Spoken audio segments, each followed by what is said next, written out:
Well, hello everybody. Hope everyone had a great holiday, good new year. I know I did. Sorry about being just a tad late, but I was taking this thing here and decanting it into this here because, as you all recall, when I opened this thing, the cork broke on the initial crack. And so there's the cork floating around the bottom with pieces. So long and short of it is got a decanter. I was like, I got to get this done. And so there we go. I have decanted it. I will get rid of this useless bottle. But now I have it in a decanter and wrote on the side because, hell, knowing me, I'll forget what in the heck I put in there. So I took care of that part of it. Anyway, glad to have you all here. That's kind of what the decanter looks like. Oh, let me get my hand off the side here. Okay, good. I forgot where I put what I put in there. Nice little decanter. Works fine. Held just enough. Drink a dram out. It fit perfectly, and probably if I left the dram in there, it would have been right up to the top. But we are all good. Let me get that the heck out of the way. But glad to have you all here. Been a minute just before the holidays, before or when the last time was I really got to chat with you all. But I had a great holiday. Was off since the 23rd of December. I have to go back tomorrow. Oh well. But then I don't have another long break until about March. I think it is second week in March. Technically, that's our spring break. But anyway, always good to see you all here. I appreciate you all coming. Let me go and see who did stick their head in here. Oh, yeah, Tom saw you earlier. Cheers, sir. Appreciate you. Thanks for popping in here. Yes, Top Dog, cheers. And then, of course, always Marty. Great having you here. Peter, cheers, brother. Appreciate you popping in. Thank you for coming here, everybody, smashing that like button. Yes, Lafroigton Cath Strength in the glass. I like it. Cheers. Yes, absolutely. We're gonna talk about that. And reason why I brought it up again, because I had a very good conversation about Peat and going through, grabbing some stuff, moving some stuff. Like, when was the last time we just talked about Peat? And I looked, and it was March of 25. And so I went, okay, it's time. Hey, Sean, cheers. Great having you here. Thank you, thank you, thank you. Appreciate it. Let me scroll down here. I think I did see Eric. Yes, I did see Eric in there. Cheers, cheers, cheers. Absolutely, sir. I put this on for you. Hope you are doing well. And sure glad to see you. Yes, Josh. Cheers, sir. Thank you for being here also. Appreciate you. Thank you very much. Oh, yes, and Sugar Kitty. I knew if I'd mentioned Pete, why, by gosh, he would stick his head in here. But I actually brought up Sugar Kitty, not specifically by name in my conversation, but how he introduced me to clean peat. And I've told that story several times about clean peat, and particularly Kilhoman, Machier Bay. But it was just an eye-opening experience when you have people who can help you on your journey, but also relate different experiences so you can begin to break down this world of peat. And Sugar Kitty was really truthfully instrumental when I was getting back into this. And so anyway, I did talk about him in that because I wanted to differentiate peat, and that it can be very unique to the distillery or to the region or to where they got the peat from. But anyway, this isn't going to be a real deep dive, but the conversation was. And so it was just enjoyable. And, I just, like I said, I was like, when was the last time we just kicked open some peat, chatted about what we like, what we don't like, and just, going through it. And I've got some peated versions. I know you guys know I've got all the Octomores, the 16.1, 16.2, 16.3. I haven't cracked them yet. They're sitting in front of me. So didn't I bring the... Oh, yeah, I did. It's right in front of me. So I thought I brought the 15.3 down that I picked up last year. This was actually my first Octomore I ever purchased on my own. Was lucky enough, thanks to, I'm pretty sure it was Whiskey Nose who had sent me 14.2, 14.3. I thought it was down here. I thought that's what I was looking at earlier, but him and oh my gosh, who sent me one? Was it Greg? I don't think so. But anyway, it'll come to me. I thought I had it right here, but apparently I am mistaken. Richie, cheers, my friend. Thank you for sticking your head in here and saying hello. Really do appreciate it. Balcones and me, it just doesn't go. They have not made anything that even strikes me, and people have talked about that one that I had to try. People have sent me different balconies, and I am sorry, they just are not for me. Just not for me at all. It's like, no.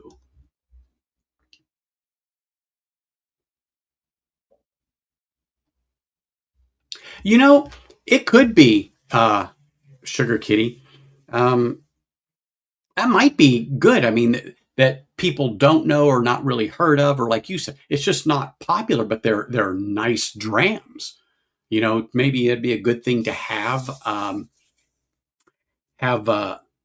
people drop off a sample or two, and we can discuss them on stream. But I may even have some here, but that'd be a great topic for discussion. Some lesser known peated versions of Scotch to talk about and to get into, and to introduce others to, because we're always talking about different Scotches, bourbons, American single malts, that sometimes you're just not going to find out here. And watching Stacy's stream is making me think. I have some friends that are heading across there to Ireland and Scotland this year, and thinking about a bottle or two that is exclusive to the region. So I know I'm going to be reaching out to Stacy to say, okay, what should I get that I know I'm not going to get here? And I can give them a wish list and say, hey, A, B, C, D, don't care. Pick it. One or two of them, don't care. If I get one, great. If I get two, perfect. But I'll be happy with one. But take advantage of this situation to pick up something that I don't, or I'm not going to get here. And then there she is. Cheers, Stacy. Appreciate you. Thank you for popping in here, and did enjoy that stream as I was listening. Yes, you can hear the beast barking. Don't ask me why. It's just one of those things. We probably will never know what causes that dog to do what she does. Oh, I do know. I just saw Pigeon. That's her job. Pigeon, pigeon, pigeon. But anyway, let's see. Let me get caught up here. Oh, that's okay, Tom. It's all right. I probably was a good 10, 12 days around Christmas. I didn't have a drink. Nothing. Absolutely nothing. That's for sure. All right, let me go down here. Yes, sir. Thank you very much. It's my favorite. It's one of my bespoke hats. It's a bowler that I had made, and I love it. I get so many compliments on this hat. I've actually had people stop just to say, hey. Well, of course. Absolutely correct. Hey, hanging. Cheers. Thanks for popping in, man. Appreciate you. Oh, yeah. Yeah, yeah, yeah, yeah, yeah. Oh, yeah, yeah, yeah, yeah. Were you talking about that on Scotch Down Under today? I think you mentioned some of those. Oh, Loch Lomond. Hold on, it's here. Because I moved some whiskeys down. I'm like, I have the Loch Lomond in my hand. Where the hell? Oh, yeah. Yeah, yeah. This one is unopened, but oh my gosh. Love this Loch Lomond 12. It's got some peat to it, but in my opinion, it's extremely light. But I've given this to people who are not quite peat drinkers and were getting into it. And boy, they said they really picked the peat on her. They actually thought it was they thought it was strong. And of course, somebody like me, and I'm going to use Sugar Kitty, would be like, what? But to each his own, especially when you're new on this stuff for sure. Let's see. Let me get through here real quick. Yes, apparently so. But like I said, I have no idea what in the heck that dog was. Well, I do because, like I said, I've seen a couple on the roof there out of the corner of my eye on my neighbor's house. So more than likely. Ah, yes, it is. I was going to say, was it you? Because I thought I had a couple of your samples here, Greg. And I'm like, so that's when I looked over, boom. But I pulled something else out that I had to buy myself just before Christmas.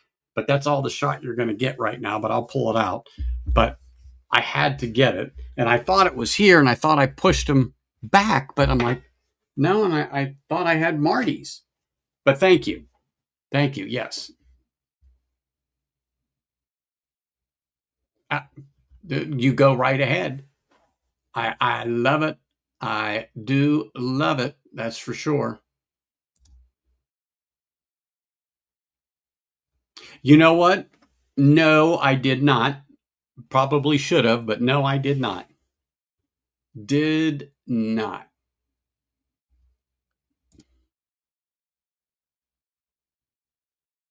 Okay. Okay. I knew it was something like it because it struck a bell with me. I was like, no, it had to have been there because, and it might have been on the time where you and Dustin tried to work through technical difficulties on Scotch Down Under, but made me laugh.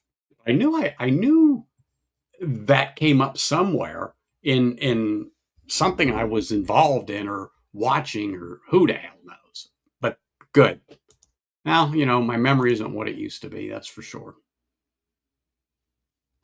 No, I should have. Absolutely, I should have.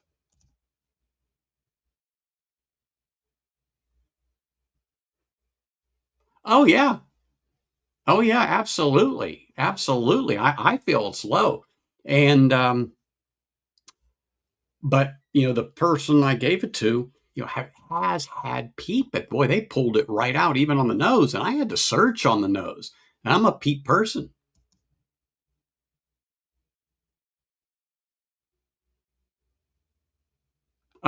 You don't have to twist my arm. You just let me know, and when you want to drop it off or whatever, and I have no problem with it. No problem with it. We shall do it. Hey, Paul, cheers, man. Hope you had a great holiday. Great to see you here. Thanks for popping in and smashing that like button. I really do appreciate it. Thank you very much. Just keep going through all these, trying to just catch up a little bit here. Mm.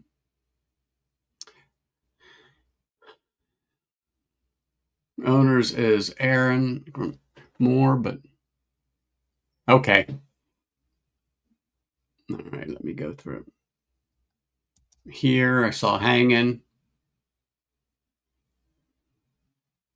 Oh, it's a great one. As a matter of fact, it is one of my favorite, bespoke hats that I've had done through the years. And unfortunately, my hatter here retired. sold the business. Yes. Yes, we had a 20-year relationship, but it happens. It does happen. Anyway, so like I said, it was a great conversation, and I thought, well, let me get out some of these, and some of these would be great for my gone or forgotten but not gone stream, and because I went back into some things and I pulled out the Lagavulin 8 Lagavulin 8. I like it. It's definitely not worth the money over the 16, although now the 16 has really jumped up in price, and I love the Lagavulin 16. It's my quintessential go-to Scotch, and unfortunately on this one, it's empty, so I must replace it. I do not have a Lagavulin 16 anymore on there. That is gone. But the problem is, at one time you got the log 16 and almost the Lagavulin 8 for the same price. So let's just say $60, $65 price range a few years back. And if you could get the 8 on sale for like $30, okay, I'd buy it for that. But the 8 or the 16 for, let's just say, $5 to $10 difference. Oh my gosh, you got to buy the 16. There's no ands, ifs, ors, or buts about it. The 16 is such a well-rounded drop compared to the 8. And I have the 8 poured in this glass. I was sipping it on Stacy's stream. And, it's your typical Lagavulin on the nose. It has that cake. It has that sweet malt on the nose that's your signature Lagavulin. The sip is sweet and smoky and savory, just like Lagavulin is. It doesn't overpower the whiskey. You get flavor and everything from the whiskey. But what I do get on this is a lot of that lemon on the finish. It's smoky, it's still sweet, but that lemon is pronounced, which is generally indicative of a whiskey that just needs a little more time. But for the money that I had paid for this, for a wonderfully good sipping dram, this Lagavulin 8-year, I couldn't pass it up. I could not pass it up for the money. But right now, if you find one of these, a lot of them are within a few dollars of the 16. However, the 16 here in Las Vegas is between $90 and about $105 for a bottle now. That's how much the Lagavulin 16 has jumped up over the years. And like I said, I think when I bought this one, it had to be around the $60 to $65 range. When I picked it up a few years ago. But I love that log 16. As a matter of fact, Scotch Down Under, Ken, it's one of his favorite sippers when it comes to a Scotch. I just think it embodies what peated Scotch is about. I really do like Lagavulin. I mean, I like a lot of others, but that particular profile really just seems to stick in there.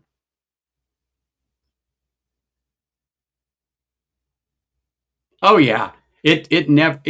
This particular topic has so many legs, it has so many lanes, it has turns, it has forks in the road. I mean, it just goes and goes and goes and goes. It's a topic that never grows old, talking about it, in particular with all the expressions that are out there. But once I got back into it, and I've said this before, and I'll say it again. Peat should never overpower the whiskey. It should complement the whiskey, just like the left hand and the right hand. The peat should never push through the whiskey flavor. You want to get that whiskey experience. You want that flavor. The peat is going to be like the icing on that cake. All right. It should always be in the back seat. You don't want it to overpower to where it's just nothing but smoke and ash. And that's something we'll talk about. But like I said, once you acquire the taste, once you understand the depth, the flavors, and the experience that peat provides in a whiskey, you really grow to appreciate it more and more when you get that experience. When you get the experience. So it's, to me, it is just fantastic. It's just fantastic. I really, truthfully do enjoy it. Oh, Lion's Fire, absolutely. I forget which one I just looked at. It was the 2025 Lagavulin 12. 179 for it, the Log 12 in the special release for 2025. I'm like, you have got to be crazy. You have got to be crazy on that thing. I put it back down because, I'm sure it's good, but there's no way, for just the sake of argument, it's $200 good for a bottle. Sorry. For that, I'm going to go buy 216.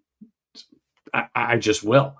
Unless somehow, some way I get a dram of it that I can sit with it and go, oh shit, I'll lay down them dead presidents then and buy a bottle. But right now, I'm 100% agree. As a matter of fact, I got my little bit of Lion's Fire left just sitting down there. I had it in my hand today and I was like, ooh. And I go, no, restrain yourself.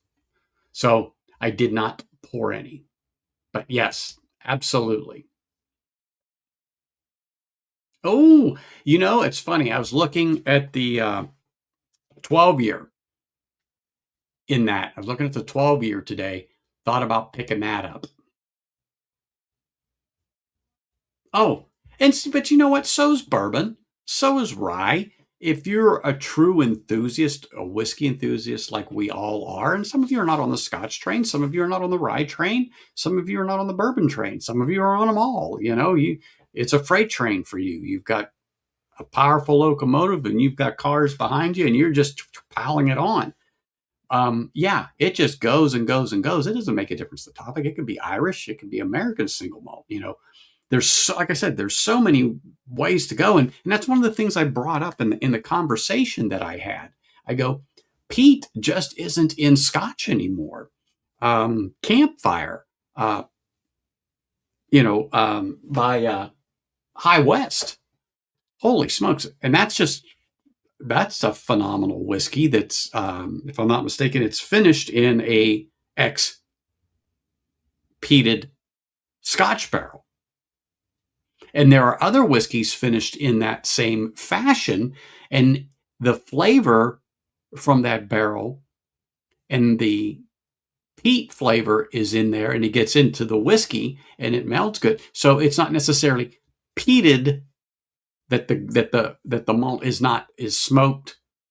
No, but it gets that peat or that flavor of the peat from the wood because of the previous fill that was in the barrel. And we talked about that, and they're like, really? Go, oh, yeah. So it doesn't necessarily have to be a true peated whiskey. It was just left to mature in that barrel. And there are some that are really, really good. Sounds, it's really, really good. Oh, yeah, there's still people here from time to time doing that. Drives a dog nuts.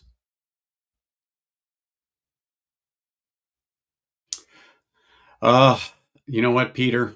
I don't know what they'd be going for now if you could find one, but I will tell you this. It's really good.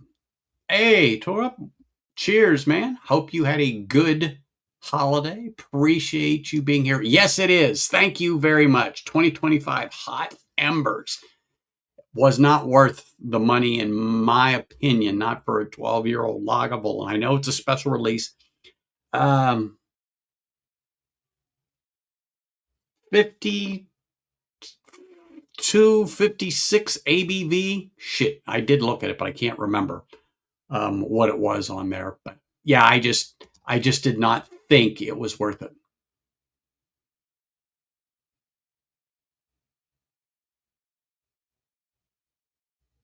No. Okay. Exactly. 189. And last year's 179. Come on. I'm not saying it's bad. Um, I didn't have it. And I do know somebody that did get, I think it was last year's. I think it was last year's. Shucks. I'm thinking, but I can't remember who it was because they brought it up, and I was like, yeah, it's too much. The last release I got was at Lions Fire, and I think it was about 139, something like that when I got it. Yeah, just a lot.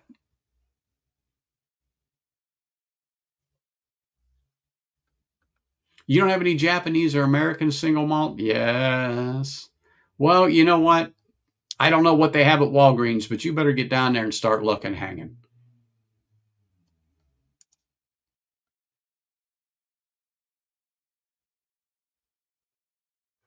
Mm,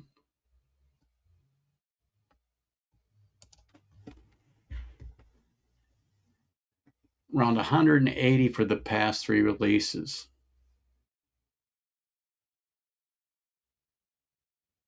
Yep, they're all up there. They're all up there. You're absolutely right. Um, I mean, it is what it is. That's fine, and I'm sure there's people jumping on that wagon, but yeah, not me. I'm not jumping on that wagon. I just don't feel it's good for that. I'm gonna have to write some of this down, take some pictures, post them, uh, so you guys would know.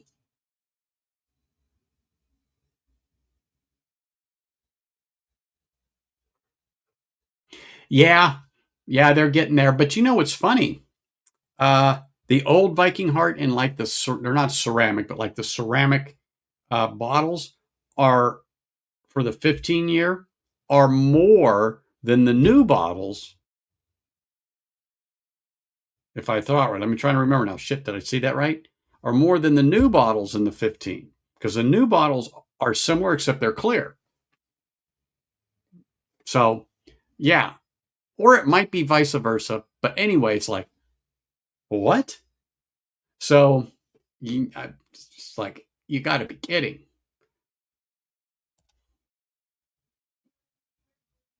Okay, it was 56. Thank you. I knew it was 52, 56, or 54 or 56. I knew it was up there. I just don't, because I looked at it. They told me the price. I went, oh, that's nice. And I put it back up on the thing. I said, that's nice. Yeah, it's just like not doing it. Not going to do it. It might be. I wouldn't know. I didn't get any this year.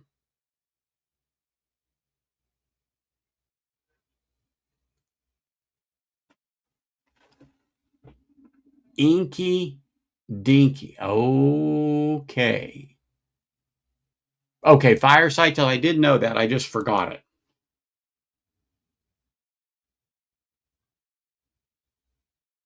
Oh, I have got to do that. I have got to take that trip over there and do that next time I'm down in Yuma or something like that. I wish I would have thought about it because I was down there from Christmas Eve until this past Tuesday. Could have made a pilgrimage.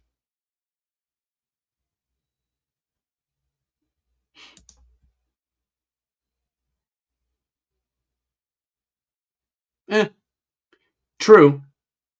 That is true.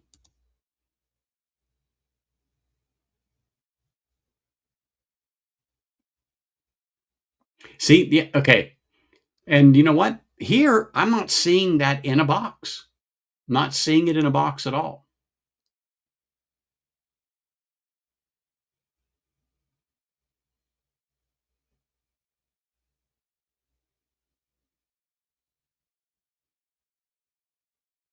There you go. 310 to Yuma, you know it. But so yeah, so like I said, I poured the eight, And like I said, for what I got the 8 for in the Lagavulin when it was out and around, and I haven't looked, but I would imagine they're still around. But a lot of times, they've got the price jacked so damn far up on it. Might as well just buy the 16 because you're getting twice a better whiskey than what the 8 is. But I mean, the 8 is not bad for what it is. It definitely isn't. My bottle's been open for a couple of years. Like I said, for $30, $35 is what I paid for it. Okay, I'll spend that all day long. I was good with that, but not the, let's just say, $65 or $60 they wanted, and I could get the 16 at the time. But I was like, oh, you're crazy. You're absolutely crazy. Buy the 16 all day long.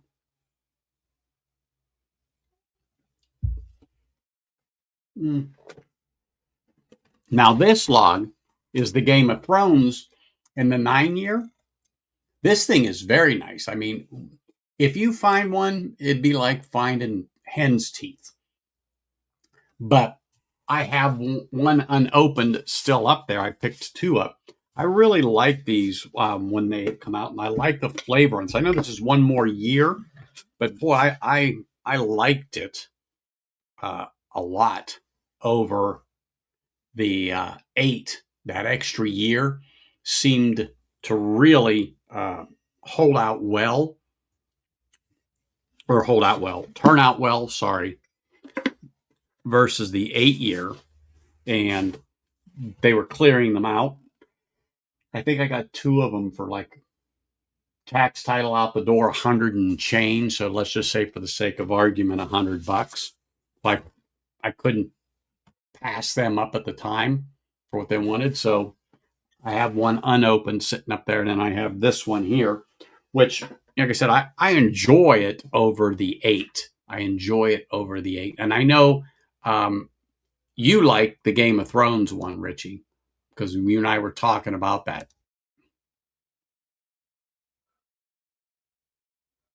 Yep, exactly, Sugar Kitty. It's way better than the flavor. Matter of fact, after that, I'm going to pour just a tad bit into a glass and have it.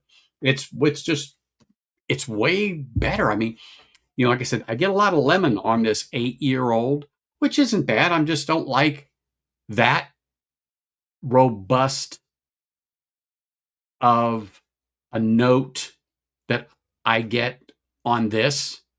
I just don't quite. It's a little off to me. I don't want to say off-putting, because I can drink this no problem, and I can have another pour of it no problem. The 8, and it's 48 ABV, so it has a nice proof to it. And it is your quintessential Lagavulin. From the nose to the palate. It's what happens after that. I'm just not a fan of. I'm just not a fan of. Mm-mm. So let me just remember how I opened this darn thing. Because there is a... Okay. So this... Let me unhighlight you, Sugar Kitty. Sorry. This... Oh my gosh. I apologize. This is the cigar malt, Tamdhu cigar malt. I walked into a place and it was temptation, and it literally was the last one, because all of them now that are coming out are in the 700 mil, and it was the same price as the 750. The 750 right here, and I picked up the cigar malt literally just before Christmas. Walked into a shop. Hold on, you got to pull this little doomer-doozer out there to get to this beautiful little thing here. Hold on. There we go. Oops. Sorry about that. Let's see if we can, there we go. All right. Okay, here we go. Set this down here. Ah, yes. This little beautiful dram here. Look how beautifully dark this thing is right there. Look how beautifully dark this is. And I was excited to get this. And as a matter of fact, the person I know had to dig this up because he knew that there was one of the 750s left, but it was quite well hidden, not on purpose. It's just how it got into everything. But another thing you have to remember is on this, there's another little door here that you pull out. There is a little card in there on this particular one, and it talks about the spirit. Okay. But the little collector's item that's in here is a cigar cutter that's at the bottom of these. Yes, a little cigar cutter is in here at the bottom of this. And this is actually the first time I've pulled it out, but it comes with the cigar malt. So kind of catchy little thing, but interesting. I don't know if the other ones had it or not. I'm going to say probably. I do not know. This is the first time I've really pulled this thing out of the box.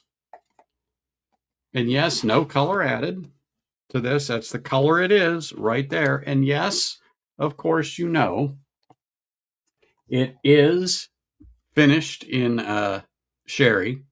Ah, you're shocked, I'm sure.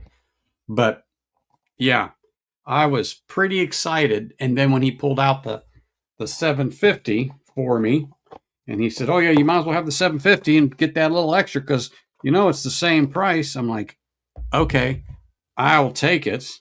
I'm not going to turn it down. That's for sure. That would be like terrible to turn such a thing down." And so anyhow, I brought that home just a week before Christmas.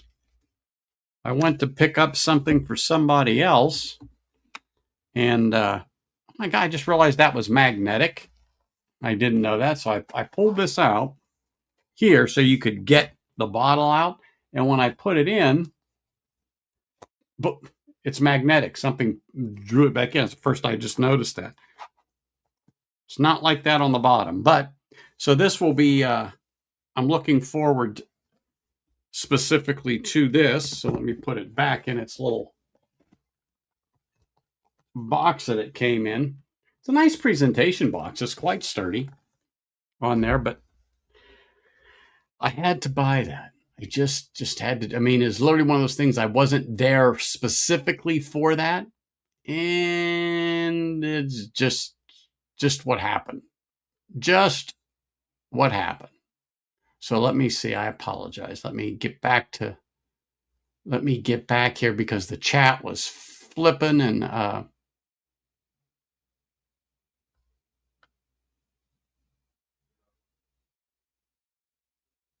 it was okay. Here we go. Here we go. There we go. Okay, okay. Game of Thrones. Okay, got that. Got that. Let me see where I was. Okay, sorry. Let me just look here, make sure I didn't miss anything. Marty, Greg, climb leash. Okay. Yes, I did see Sean's there, so it was just hard because I was getting into beating my gums. Uh, don't panic there, Grandpa. Don't panic. We know. Ever since the woman that used to be down there that gave you your colon cleanses left, hope they replaced her. Hope they replaced her. Yeah, it's always good for you to start with a clear mind daily. It is great, great color on that. Great color on that. There is no doubt about it. Okay, make sure. No, it's okay. It is, it is. But kind of part of it was me because I went from A to B and then jumped over here to this because I just wanted to get that part out of the way. Let me finish this 8 off. Mm. But still, honestly, the 8 is not bad. I would definitely share it with somebody. Nothing that I would say, But the 9, the 9 is like out of this world. As a matter of fact, I am going to pour a little of the Game of Thrones 9 right now. But like I said, the topic just goes and goes and goes. And one of the things that we had talked about before is peat. Peat can be confusing to some, especially when you're not sure or how to explain it and anything like that. Because it's something that you have to experience it. And in your experience, you're gonna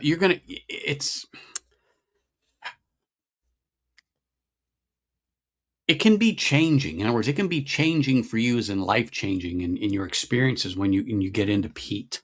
It can make a whiskey transcend almost. Truthfully, I enjoy it. So I'm gonna pour a little of the 9 in there, and if you can see, it's actually a little darker than the 8. Oh yes, it's definitely a little darker than the 8 is. I could see that in the glass when I pour it. But we were talking about it. One of the things they talked about, and they of course mentioned Laphroaig and how strong of a peat it is. And I said, you're right. And it's the term I use. It's very robust. Laphroaig is very robust. However, it's not truly heavily peated. And so that discussion took legs. And I was explaining to them how to better understand peat. And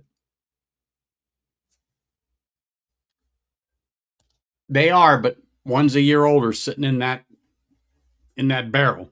They are. So it makes a difference. And I always say I'm not a purist. You can add some color to my whiskey and I'm fine with it. Yeah, I'm fine with it. But so we talked about the robust and we talked about heavily peated. And peat is measured, I told them, in parts per million. From 0 to, I just said 100. I give them a number. 100 being a heavily peated whiskey, to 40 being a medium peated whiskey. So, to get them to understand that. And Laphroaig is a robustly peated whiskey, not that it's just poured on like tar. I said no. It goes into what I said even earlier, that it's distinctive to the region and how they smoke that grain before they distill it. And I like I said, it was a conversation that just kind of went on and on and on, and it's so I enjoy talking about it to people so that they fully understand it. And they weren't a peat lover, however, they were peat curious. And one of the first streams that I had done years ago was Peat Curious, people who were, thinking about getting into peat or curious about it. And it's good to have these discussions with people who are curious about this spirit and what this spirit can bring to the table, no pun intended, but your experience. And like I said, this 9 compared to the 8, it's a better experience for me. Donald, I know I seen you pop in there. I know I seen you. So cheers, sir. Always good to see you. I know you popped in there. I just, there we go. I saw the good evening. I saw the good evening. So good evening to you, sir. I hope your day went well. I hope you had a good holiday and a good New Year's. And I'm glad to have you here.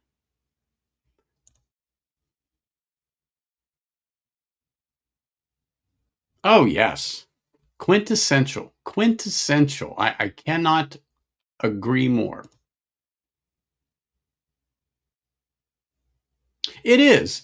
But it's I think it's a very good way to explain peat to people that don't understand peat in the way you were trying to explain to me a clean peat in that Kilchoman Machier Bay versus a Lafroig versus Octomore versus Lagavulin. Now, we all know the Lafroig can be a very medicinal peat, and that's a very good analogy to make to explain to them how vastly different peat can be on a whiskey or to a whiskey and what type of flavor it can impart. And it goes back to what I said. Peat should never overpower a whiskey. It should ride in the back seat, not in the driver's seat or not in the passenger seat of a vehicle. It is meant to complement, to enhance the whiskey or the experience of that dram. Smelling this, just holding it here as I'm talking to you all, I could sit here and just, somehow if I could just hang this and enjoy the experience from this. I mean, oh my gosh, it's wonderful just sitting here smelling all of this all day long. Oh my gosh. Uh,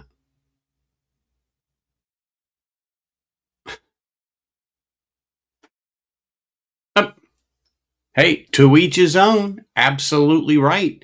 I've only heard that once where somebody described it as like tar or pine tar, but it to each his own. I mean, I've had people sip it and say it's absolutely delicious, and other people say, "Oh my gosh, it reminded me of drinking a bottle of iodine itself." I go, "Well, I never drank a bottle of iodine, but I can understand. I can understand." Well, it is. It absolutely is. But Highland also, like in Highland Park, it adds its own character. It has its own depth and flavor to that whiskey. That, like I said, I really do enjoy it and like it.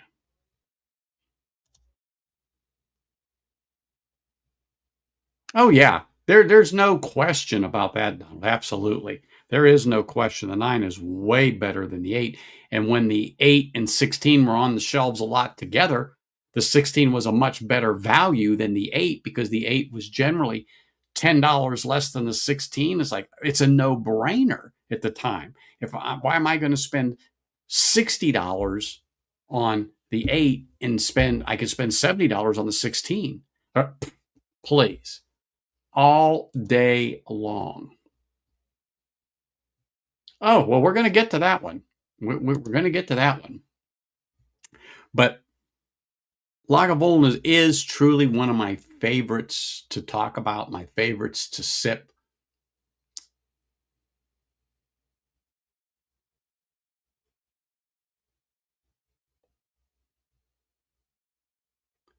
Well, yes.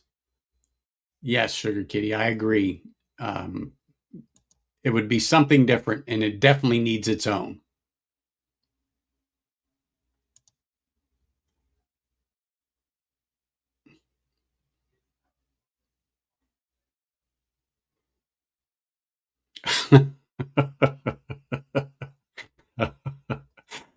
Oh, gosh. It's always good for a laugh.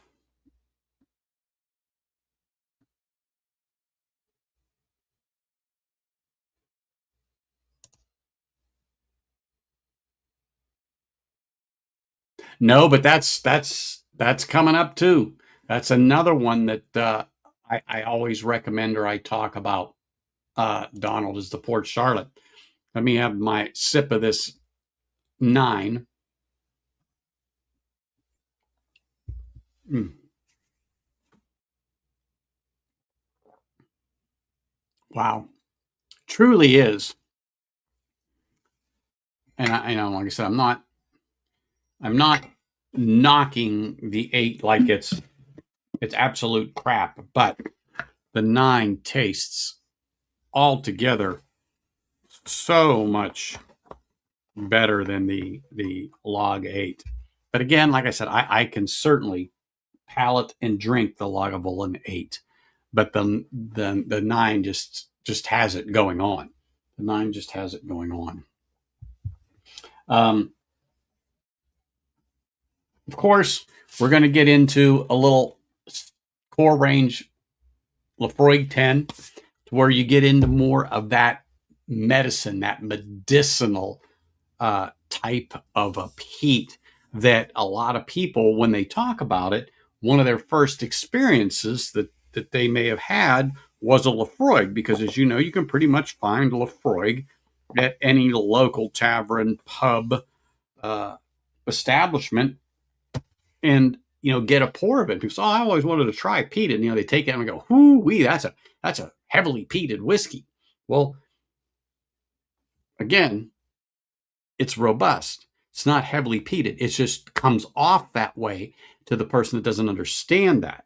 And so I don't always correct them right off the bat and go, "Oh yeah, it's." And I say this, "Go, oh, you're right. It is robust." And that's the term I use. I use the robust term when they talk to me about it, and they say, "Oh yeah, that's a heavily peated whiskey." You're right. I tell them it is very robust, and unless they press me on it or anything like that, we generally don't go forward. But if it's something they talk to me about, like which happened in my conversation, that's how I got into, okay, there's robust and then there's truly heavily peated, and let's go down the road. And so, of course, we go down the road. I'm going to finish this up here. Mm, mm, mm. Mm. Wow, nice vanilla on that for some reason, just out of the blue. Very nice vanilla on that. All right, we're going to pour a little Laphroaig 10. Now, I've had this bottle a couple of years, and but it's still a whiskey that I thoroughly enjoy sipping on. So I'm going to pour a little Laphroaig 10. And this is one that can certainly hold its own. And it's funny. As long as I've been drinking Laphroaig, when I put it up to my nose, I now have to search for that medicinal note. It used to be prevalent to me on this whiskey, but it is not as prevalent as it used to be. Oh my goodness, oh my goodness. I just I got it now. It's just faint on the nose, but it's there. But it's just funny that how, as you develop over time and your palate and your nose changes, or you become more and more acclimated to peat, how things change. Brian, cheers, sir. Appreciate you being here, coming in and smashing that like button and supporting the channel and saying hello to these people. Always, always appreciate you, man. Thank you very much for being here. And this has such a delightful sweet bread note on the nose. A little bit of the lemon zest. I got a custard. And I know people go, "How do you get that off of there?" The peat doesn't even shine through here on the nose to me. I mean, I know it's there. I can pick it out, but I have to think about it. But when you get used to peat, you start picking out different nuances of the whiskey because, like I said, the peat should always be in the back seat. In some cases, a rumble seat.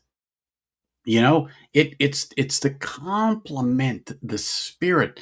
That's why the blender blended it that way. It's not meant to be the first and last thing you taste on a whiskey. It isn't, and it shouldn't be, my opinion. Hmm. Well, I know Greg had a comment here.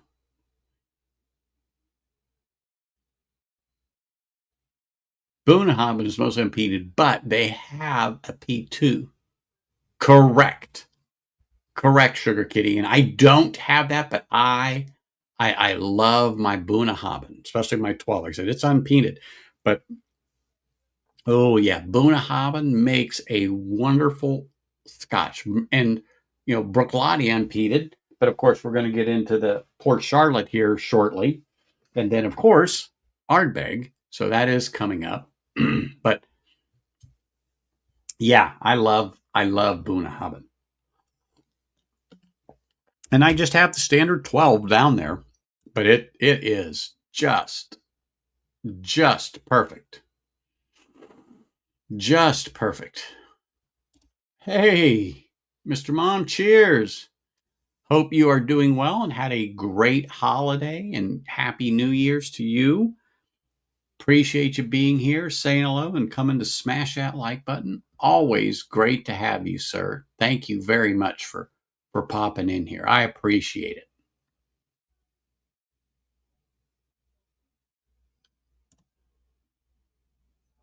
Well, Tracy, you've come to the right spot and appreciate you being here.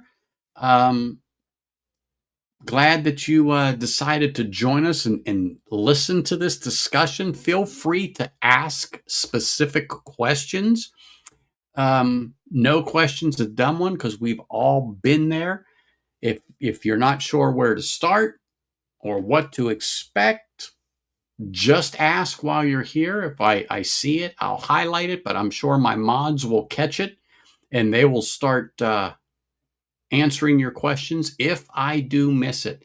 But please feel free to comment in chat.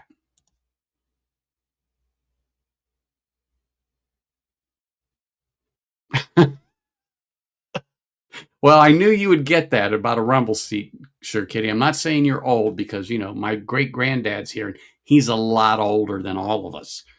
And I just wanted to make a reference to something that he could still remember. Oh my gosh, there he is, the man, the myth, the legend. What's up, Northwest Bourbon? Cheers, man. Hope you're doing well. Had a great holiday and happy New Year's. Appreciate you coming in, saying hello. And as always, sir, you're right, do not forget to smash that like button. Appreciate it. Thank you, thank you, thank you. That's always good. That's always good.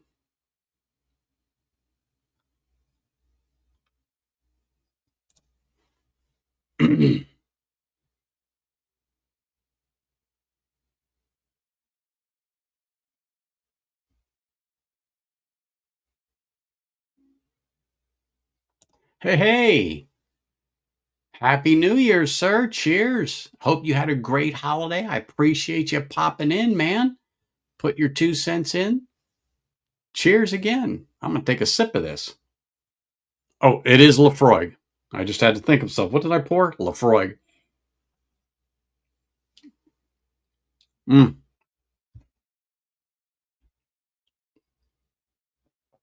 Now, see, there's a little bit of that medicinal note of the peat on the Lafroig. But, oh my gosh, I got sweetness on the palate right off the bat with some honey and almost like a pear. And then that peat just pops right up and wraps around everything else. And to me, it just enhances that salt, that sweet, with just a tinge of a little bit of oak on the palate. which really sets this thing off. Oh my gosh, that beautiful, beautiful sweetbread note. Oh my goodness, oh my goodness, oh my goodness. Mm, mm, mm.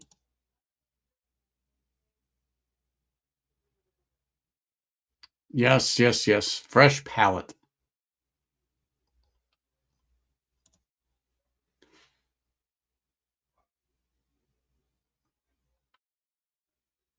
It was. Thank you for understanding. I appreciate that, Sugar Kitty.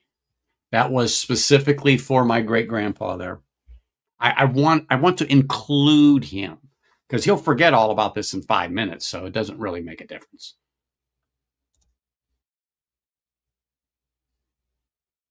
And you won't forget. Not this stuff.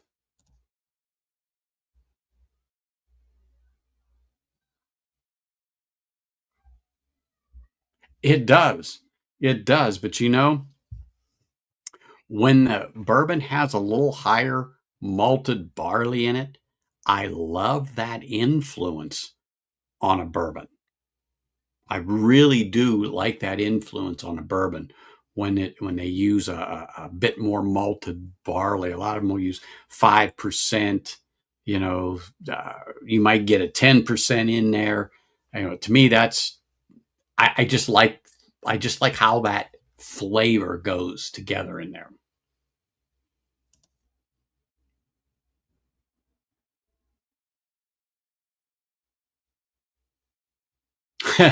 Whiskey she wants.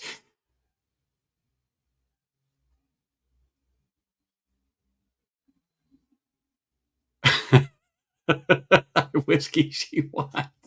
Yes, exactly. Those are one of those times that you had to be there for the initial moment and that experience. But you know what? Absolutely right. It's some people will make a face, and I'm sure I did too, but that was a long time ago.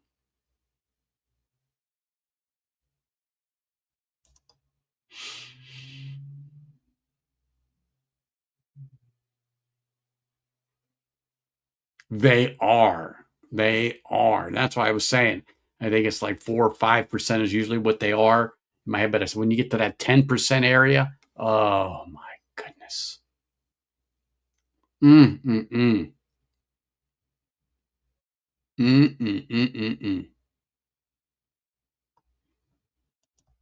Yes, no peated in those Glenfiddich or Glenlivet. Be nice. I like both of them, and I have some, but nothing peated. Nothing peated. But you know, peat is an experience, and peat is just I feel is the next step in somebody's journey or evolution into their whiskey experience that I don't think should be overlooked. I do feel it should be explored and not discounted because you put it up here and go, oh no, I can't do that. I can't do that. You know, a lot of people say that about bourbon. A lot of people say that about rye. A lot of people say that about Irish. But if you have the right people to help guide you on the journey, I think it makes for a much better experience than to go into it blindly and just pick shit out of the blue. I do. I think it's much better to have someone help you along the way and at least make a recommendation for people that are into peat or thinking about getting into peat to take that journey, to take those steps to evolve their understanding and their respect of that specific whiskey. Because, like I said, peat is a different animal. It's not something um, that you should discount. I think it's something that you should explore. And I'm glad that I did and I kept going on the journey. And I'm glad that I've had people to walk me through some of the experiences, to teach me, to help me to understand uh, Pete and what it brings to the table. truthfully, I think I think it is a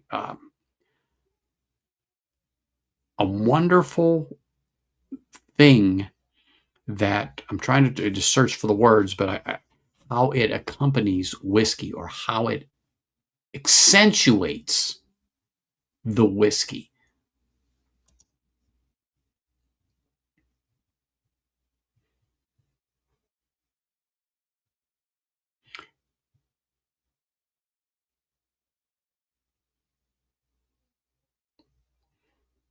Mm-hmm. Just keep asking, Tracy. Just keep asking. We've got some great minds here, and we've got some people that have good palates and have an excellent understanding of this topic. And like I said, uh, it's been a minute since I really just started just talking about it. When I say a minute, the last time I really got into it was in March on a stream, but it just all come about because of a conversation I had recently. So feel free, just keep asking.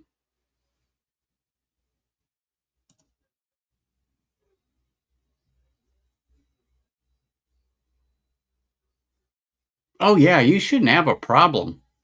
I mean, here in Las Vegas, because that's where I'm at. There's just things that just for some reason just don't come out here. But if I travel like to the parents in Arizona or I go up to Utah, um, know people in California, and of course, know people on the East Coast, know people down in Florida, know people way up in the frozen north. So, I generally can find things that I am looking for or want.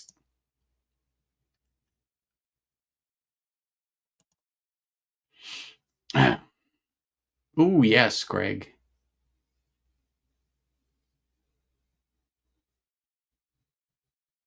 Loch Lomond 12. I can't stress that enough. A Loch Lomond 12.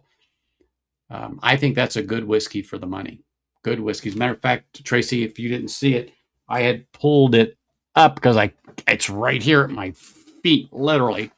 The Loch Lomond 12, like Greg is talking about, right there. Wonderful whiskey. Wonderful whiskey for between 39 and 49 bucks for a bottle, depending upon where you are. Loch Lomond 12. Oh, yeah. Really, really nice whiskey at 43 ABV. I think it's done well. And I think that would be one you would enjoy also.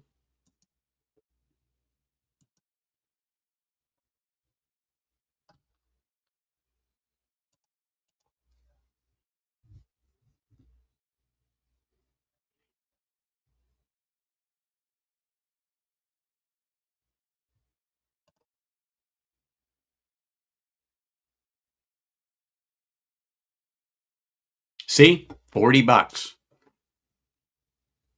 If I run out of this one, Sugar Kitty, which I haven't opened yet, but this is definitely one of those that it's worth having one behind it. But what I would tell you, Tracy, is if you could find it, buy it and experience it. And if you really think you enjoy it for 40 bucks, it's definitely worth backing up, particularly if you can't find it in your area.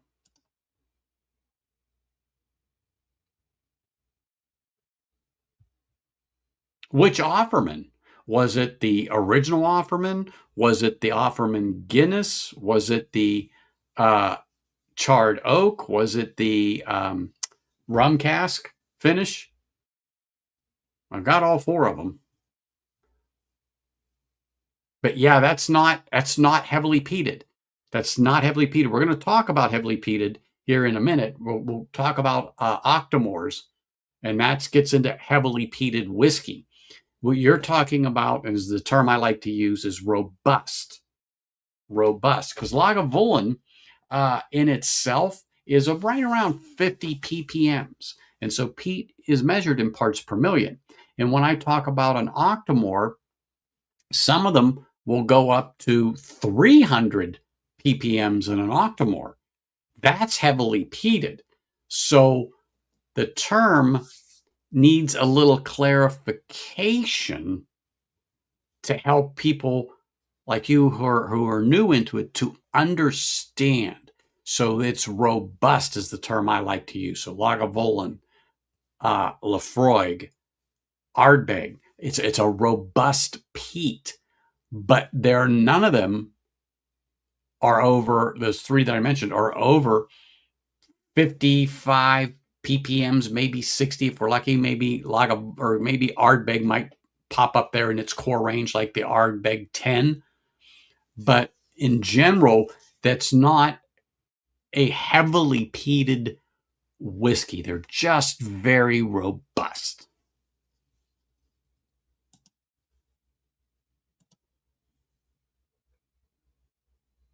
You know what I did? I didn't try it. I think it's one of those hit or miss ones. And Laphroaig, or excuse me, Ardbeg on some of their committee releases now, it is really hit or miss for the money. Really hit or miss. Holy smokes, bourbon for bacon. Cheers, man. How the hell are you? Hope you had a great holiday and a good new year. Appreciate you being here, man. Great to see you. Cheers, brother.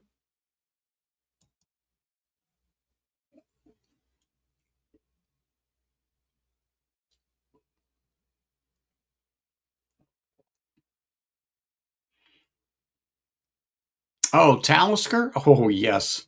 Yes. Well, I know it's just getting that time for your evening nightcap before they, you know, give you your stool softener and put you to bed.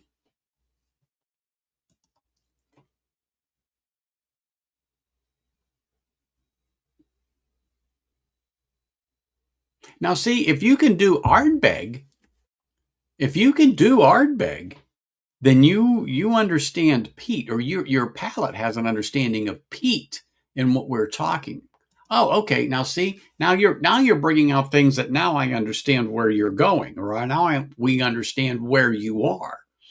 Springbank 15. Oh my gosh, let me reach over here since you mentioned that wonderful little beautiful thing there. Yeah, I got it right here. Absolutely right. Springbank 10, Springbank 15. Um, oh yes. Yes. Now you're talking. Okay. That's what we want to see. Now we're understanding where you are on this journey and what you've done. There we go. There we go.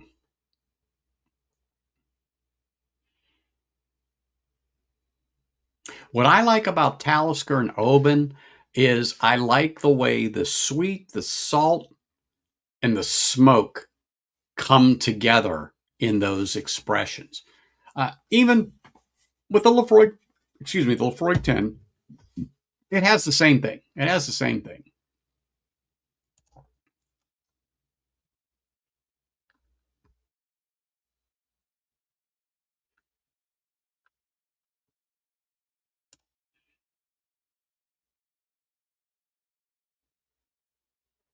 Oh, she did? Okay, I missed that. So thank you.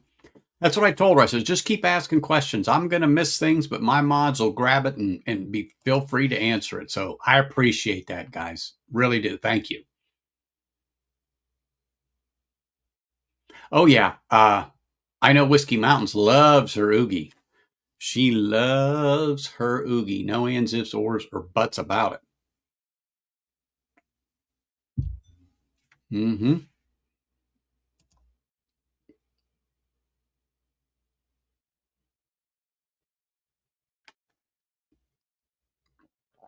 Snow. Thank goodness I don't worry about that here in Las Vegas.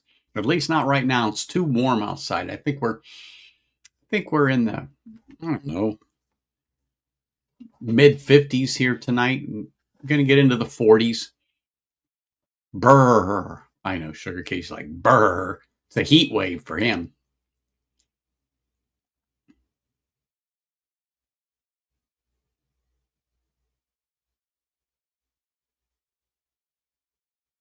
You know, Sugar Case, Del Winnie, the few that I've had, I had to really search for that smoke. I really did. I really had to search on that.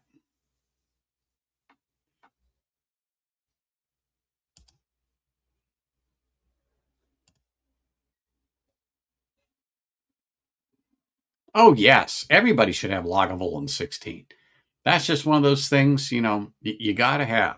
You got Lagavulin 16, and, you have your other accoutrements, but that's a quintessential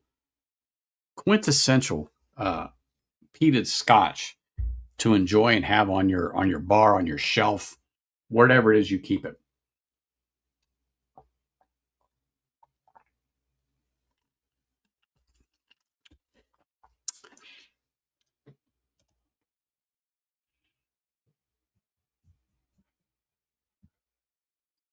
Oh yeah, it's a classic, Mom. It's a classic. I know you're there. I know you're there. Yes, I do. Yes, I do. You were outside too. I could tell. Good for you. Now go peddle your papers. You heard me. Go peddle your papers. Olivia May decided to come in and visit. Decided to come in and pay me a little visit. I know you were outside. Uh huh. I know you got attention elsewhere. You don't have to come in here. Or are you going to go sit down? Okay. All righty. Got to give the dog some attention.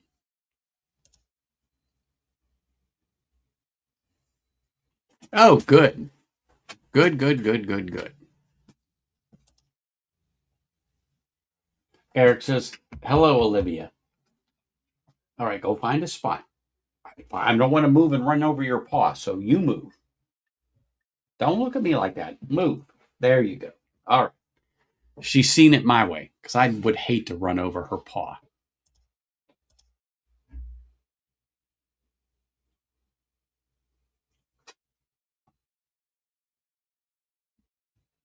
Well, you need to make time for that, Richie. You need to make time for that. All right. Another favorite of people's that I like to talk about, and I did bring this one up specifically. I was talking to the person about it, is this Ardbeg 10. Ardbeg 10 is a whole different world of peat compared to Lefroy and compared to Lagavulin. Um, it's totally different. Uh, it's got, I think the smoke and the intensity of the peat is a step above Lefroy. Lefroy is robust, but I just think the Ardbeg just is above it, um, in its intensity, the way it comes off to me. Now, like I said, everyone's different. Who knows? But it's just the way it was. It's just the way it comes off to me. Let me finish this Lefroy here. Mm.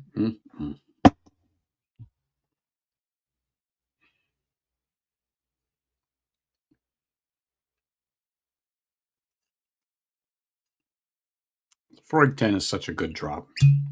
Wow. Okay. Little Ardbeg 10 going in the glass here. This is another one that's definitely distinct, is the Ardbeg 10. It's actually lighter in color than the Lefroy, but such a rich, deep, malty sweetness on the nose.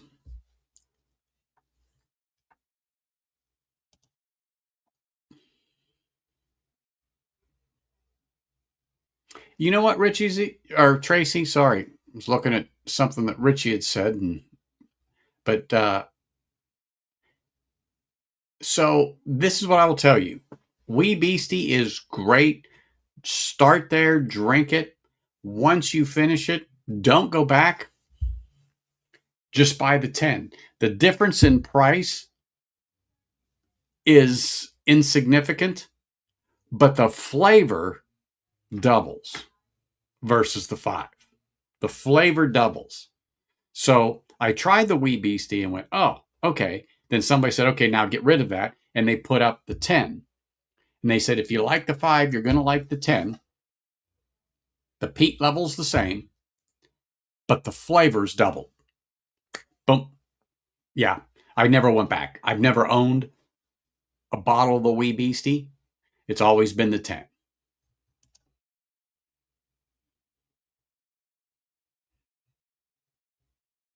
Oh, Belvini. Yes.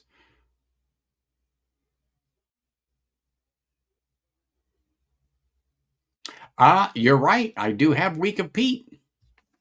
Or was it Peat Week? I got the older version back there somewhere.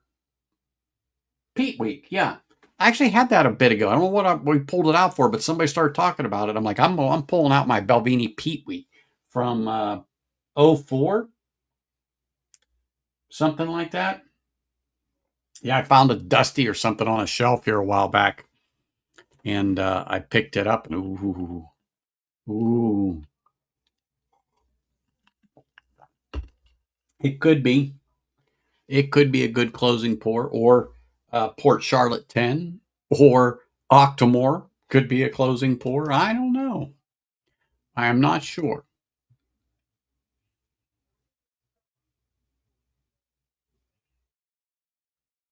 Exactly. Thank you, Eric, for the explanation there.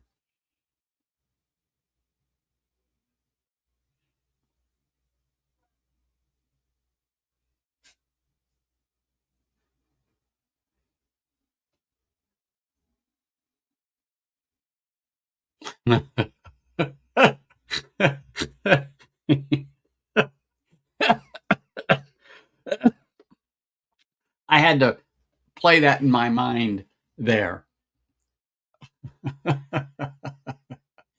Yes, that is a wonderful analogy, Sugar Kitty.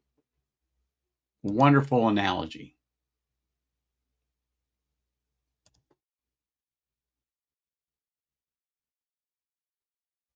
Correct.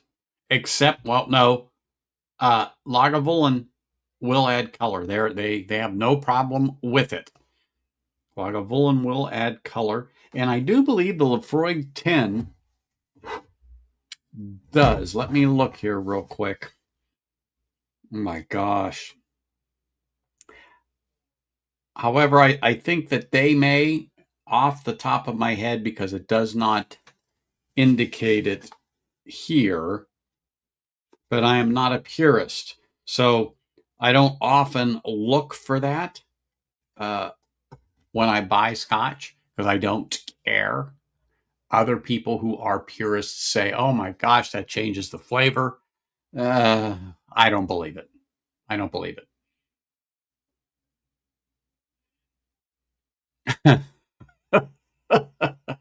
The beastie. That's what I call Olivia sometimes. Beastie. Yes, Glen Scotia does.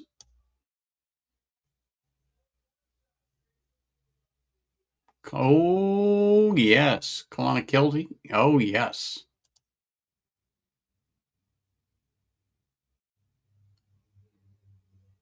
Shine with the wee beastie.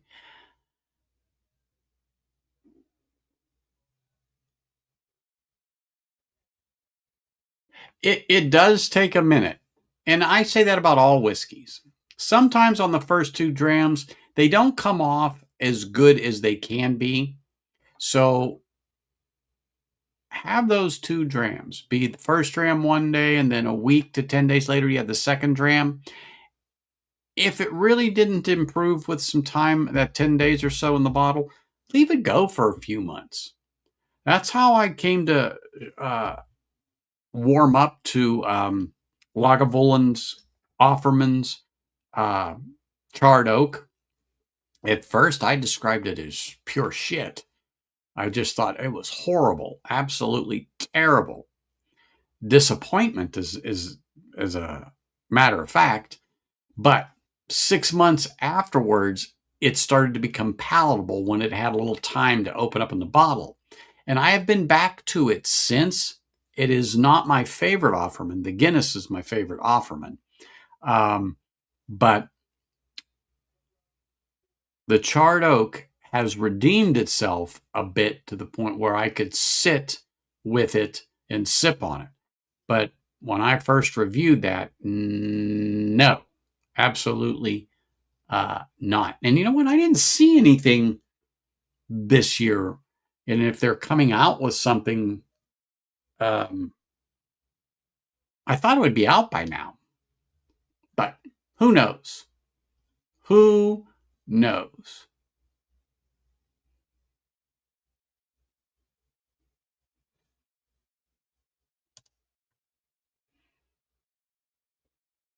I don't think it does either, Eric. But there are some people, like I said, they are purists and they don't want color added to the whiskey.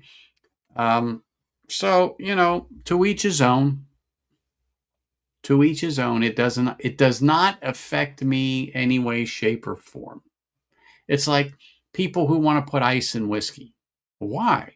You put ice in whiskey to dull the flavor because it might more than likely be bad. So you put ice in it. Not only does it water it down, but it dulls the flavor of the whiskey. But now, if that's how you like to drink your whiskey, you drink your whiskey that way. That is absolutely fine with me. But in general, when you chill a whiskey way down, like adding ice to it, it mulls the flavor.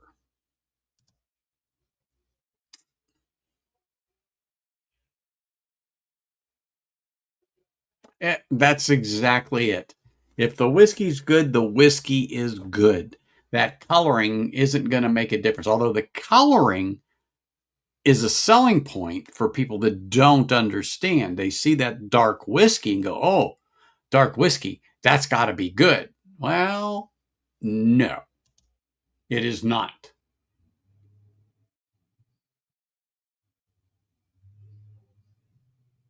It doesn't have a good bottom half then.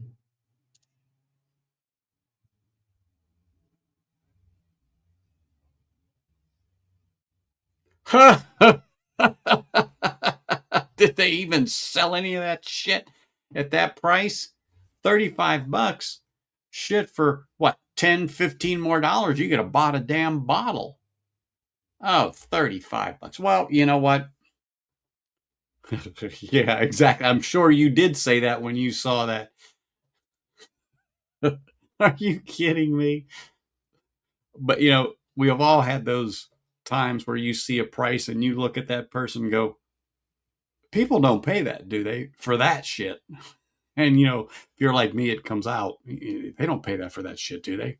Really? Are you kidding me? Oh God.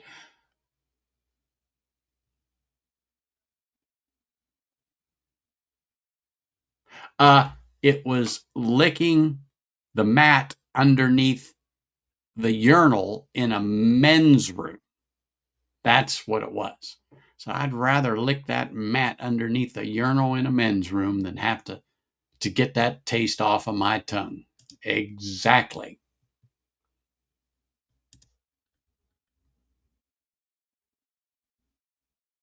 At Lefroy quotes with this reply to you: from hell's heart I stab at thee. For hate's sake, I spit my last breath at thee. Ah, yes. Oh, hey, look, you know how I feel about that, Top Dog. But you tell Renee she can drink her whiskey however she wants. I just got to make a comment.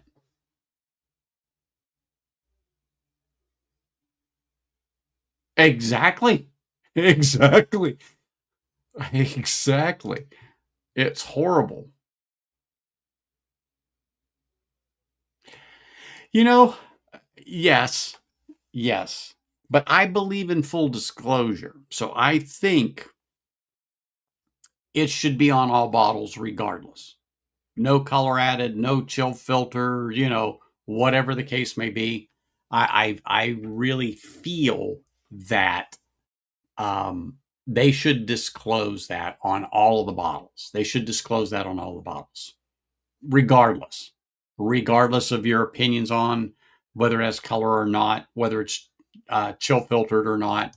It should be on there. It should be on there.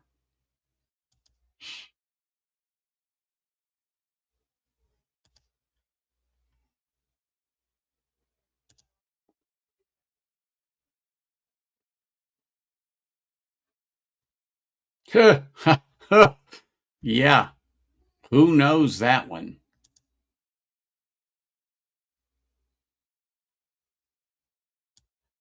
Okay, there's one for you, Tracy.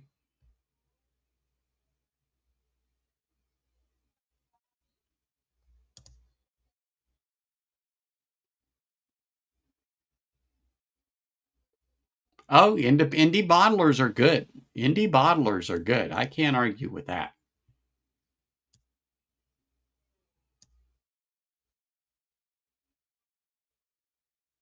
Yes, yes, Donald, I can understand that too. Yes.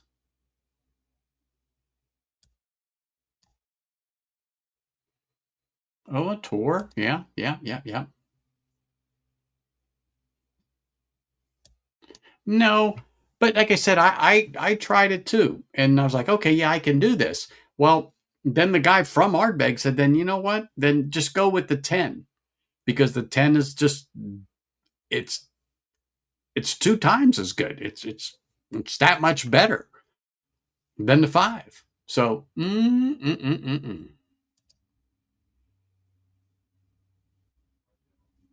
there you go.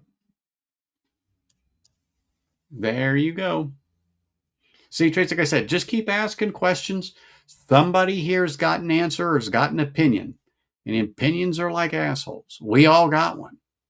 We all got one. What are you doing? You don't know what you're doing, do you? Okay, I didn't think so. She has no idea what she's doing. Why don't you just sit down? Why don't you just sit down for a few? Yeah, take a load off. Go ahead. You can do it. You can see the tail going back there, huh? They see your tail. Anyway, anyway. So let's drink some of this Ardbeg 10. Mm. Mm-mm-mm. That's got some viscosity to it. Beautiful sweetness, salt, smoke, nicely peated. A little on the chewy side and definitely a little barbecuey, but that's just some of the flavors that come out in a peated whiskey.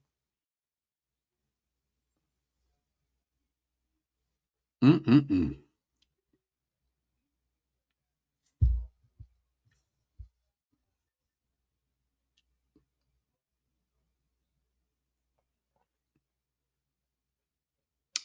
Yes, deliciousness.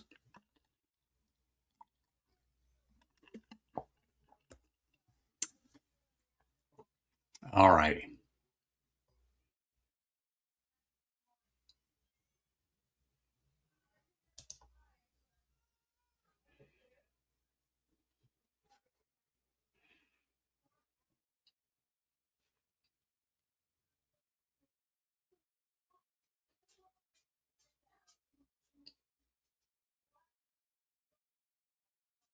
Oh my gosh, the malt on this is just so good on the nose.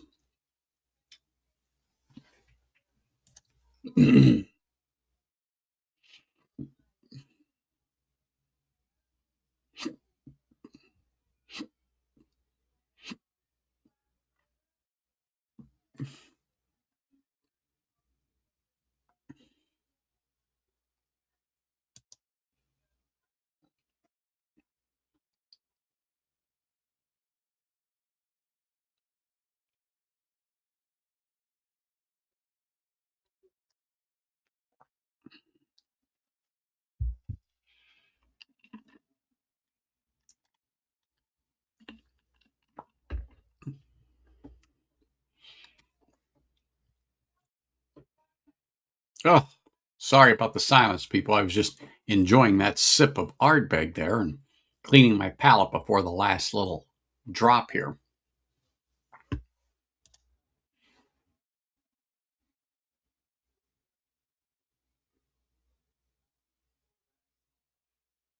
Oh, absolutely. I mean, I know my channel's Bourbon Neophyte, but we don't discriminate here. We drink bourbon, we drink rye, we drink Scotch, we drink American single malt, we drink Irish, we'll drink moonshine. You brew it, you send it, we'll drink it. We don't discriminate here. And somebody has enough knowledge or understanding to answer your questions here. And that's what this is about. We're small enough here.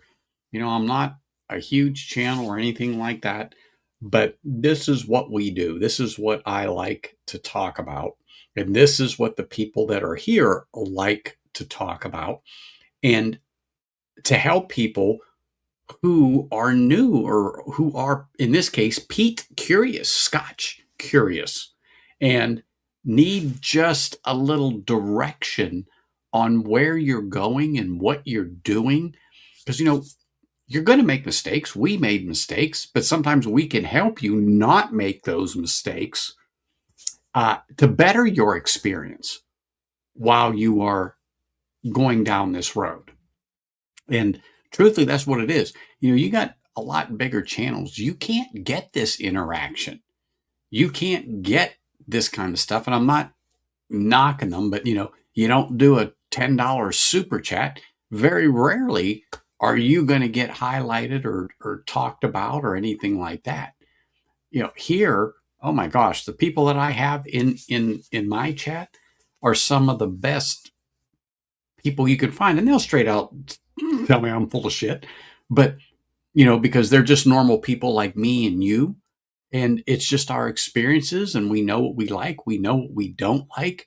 We have chatted to many people, we have guided many people, we have made recommendations. Some of them are going to work out for you, some of them are not going to work out for you, but that's part of this journey, that's part of this experience. But you need to take that and decide for yourself, what lane are you going to travel? But I am so glad you did find us here. I am so glad that you subscribed to the channel. And you're always welcome. You're always welcome. And even sometimes I'll pop the link in the chat. Feel free to hit the link and join the stream. Contribute. And I don't care if I'm drinking bourbon that day and you're drinking Scotch. You got something to say about the Scotch you're drinking or questions to ask and you want to come on? You come on. There is no quarrels here about it. Feel free.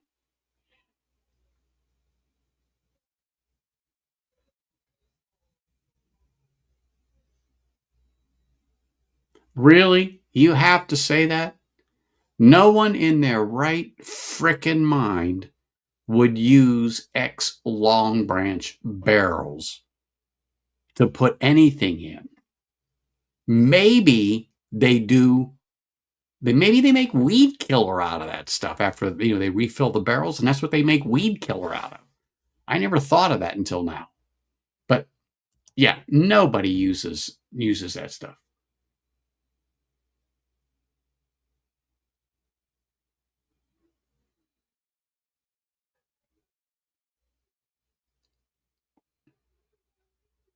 Well, you have come to the right place because we do love peat here.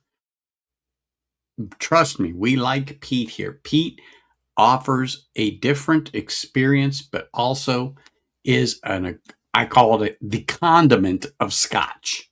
Okay.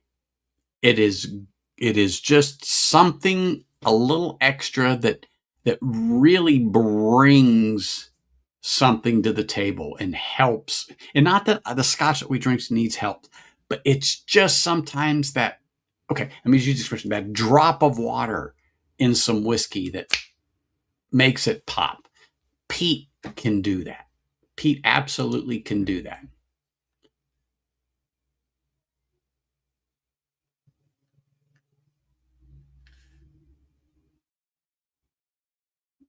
And JD knows what he's talking about, without a doubt.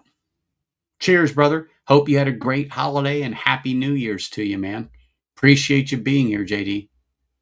Sorry I missed you earlier when you popped in there, but as soon as I saw you come up, I went, oh crap, got to say hi to JD.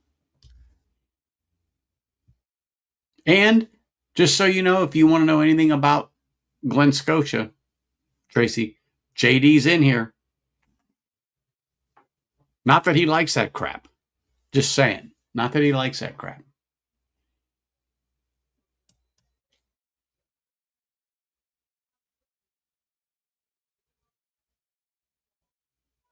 Oh, yes, that can help you. You can get stuff there that we're not getting. Now, I have a connection to Nellis Air Force Base here in Las Vegas, and I sometimes can find stuff that other people can't, or things that just generally do not come to Vegas liquor stores. It's on base. So, but then again, I have other people that are on bases that say, "Hey, Anthony, this is here or that's there." I get pictures all the time, or questions asked, "Hey, what do you think of this?" or "What do you think of that?" And they're on base. So, oh no, that is a wonderful thing to be able to say that you have access to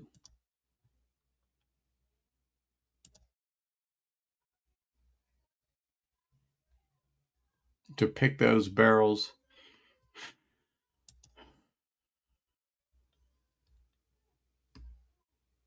Yes, he can. I was just going to say that. Thank you, Eric.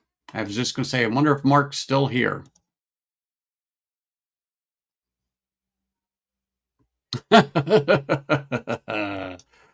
Yes.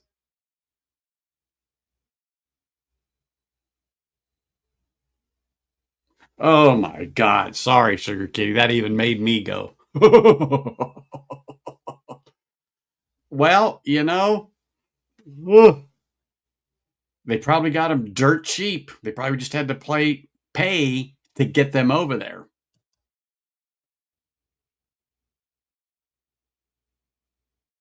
Oh, perfect. I am so glad you do. I am so glad you watch his show and you're subscribed to him.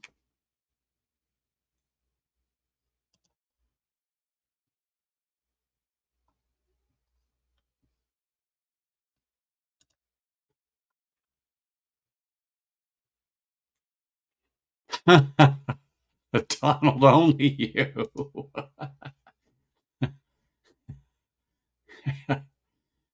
Well, Glen Scotia is a good whiskey. Good whiskey for sure. And a lot of us here can talk to you about Glen Scotia without a doubt. I don't know if Sean's still in here. He likes Glen Scotia too.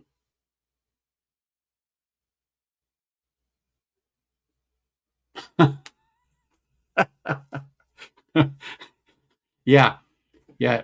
Sugar Kitty will personally make sure that that goes to the right disposal site in New Jersey because, New Jersey, everybody knows, is a just toxic waste dump for that shit. Oh, he's serious. He's serious. Just send it. He'll make sure it's disposed of.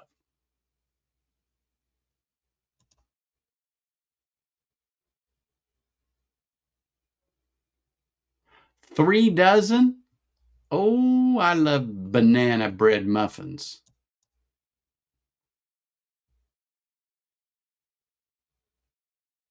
An instant buy? Oh, everybody has that.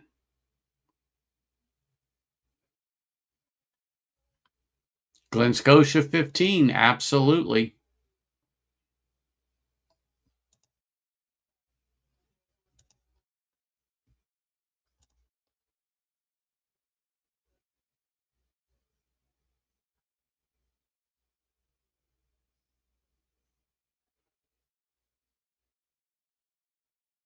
Well, there's a reason. If people know they sell it, they might not actually go there.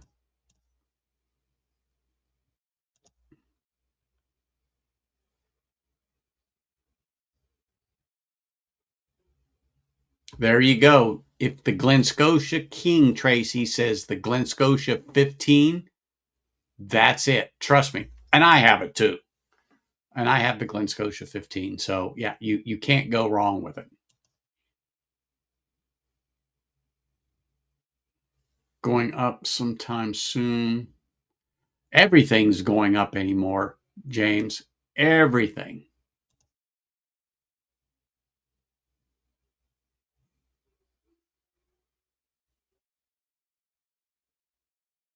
Oh, well, I am. My wife is not. Not that she does not like spaghetti. She just cannot do the red sauce. It happens.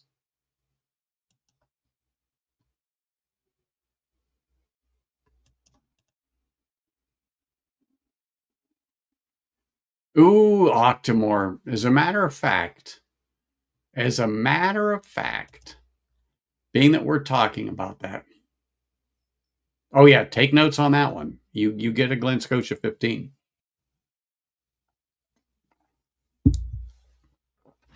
So I was going to do, because Donald was here, Port Charlotte 10 as my last pour of the night. I'm not.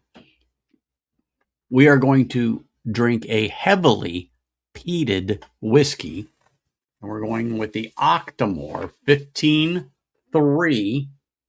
You bring that closer. The Octomore 15.3 coming in at 307.2 ppms.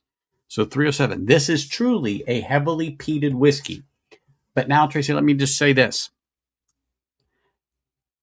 It is not as robust as Laphroaig, Ardbeg, Lagavulin. It just isn't. And that's why I was saying where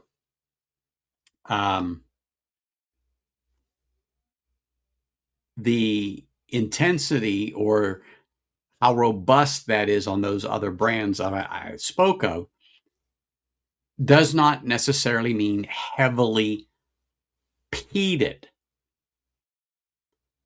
They're just very strong or robust in the peat. And then this has way more peat to it than they do.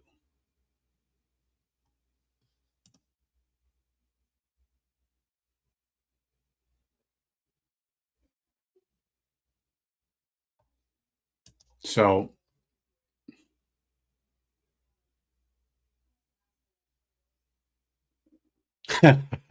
it's an existential crisis. I bet it would be. So I'm going to pour this Octomore for my final pour of the night. Let me get this. Now, this is definitely a heavily peated whiskey. However, it is not near as robust as Laphroaig or Lagavulin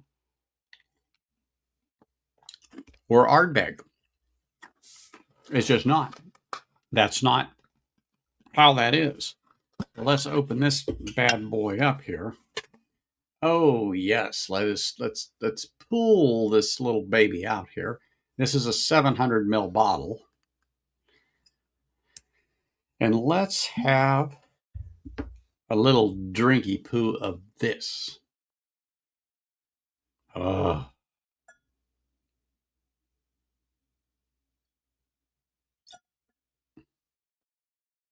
oh yes, yes, yes, yes, yes. Now put that in there. Put this in here. Close this thing up. Put it back where it belongs. Okay. Octomore 15.3 coming in at 61.3 ABV, 700 ml bottle. Got this last year. I don't know if you all can see it. I should have poured a little more in there for just so you guys can see the color on there, but you've seen it before. But anyhow, yes.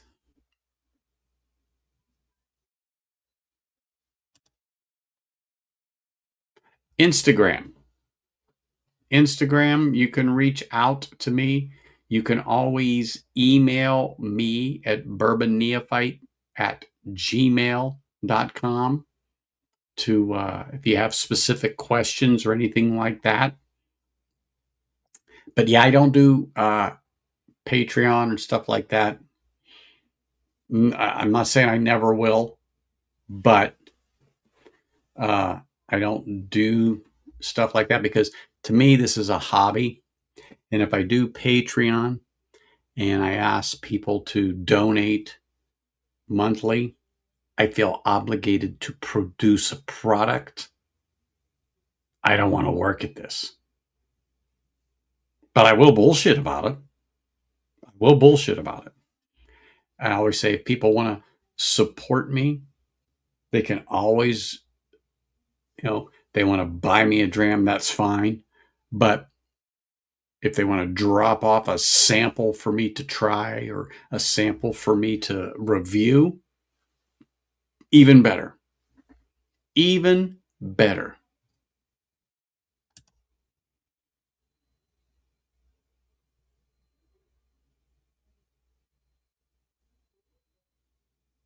Uh, it ain't bougie. It ain't bougie. I'll make sure that you can get some at the home.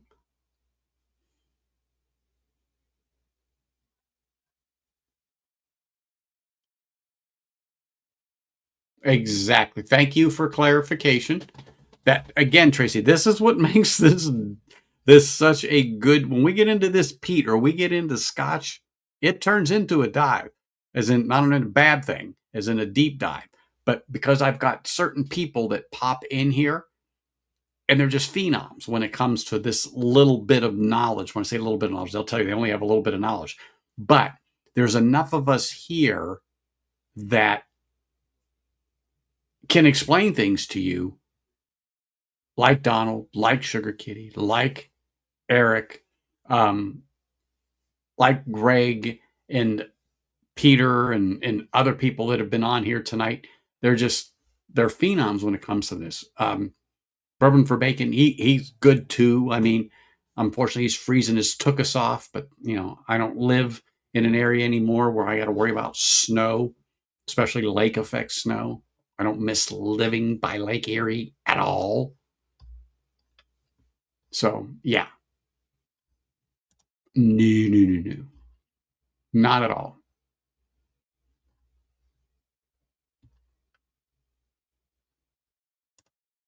But yeah, I mean, it's just the way it goes. I do once in a while. We'll do a not live, like almost like a Zoom thing, to where I will invite people to just pop on, just like you're looking at me. But we are not live. It's just like a Zoom call. It's not recorded for history or anything like that. Haven't done it in a minute, but it's just one of those things that I will do from time to time. So if I ever do that, and I'll send out an email. If you email me, I'll include you on it. If you can make it, you can. If you can't, you can't. There's only room for like 10 people, and it's full. It's full. When somebody pops off, we can get somebody else on. But, it's just a way that we all communicate and keep in touch. But, I'm always on Sundays, generally at 4:30. Sometimes I'll go earlier. Sometimes I'll go a little later. It just depends. But also, if I've got something going on like dinner or something like that, I may not stream that night. That's why I said Patreons to me, I feel bad if I miss a day, a week or something like that. Because, like I said, this is a hobby. So who knows? Who knows? I may not. But I never say no. Never say no.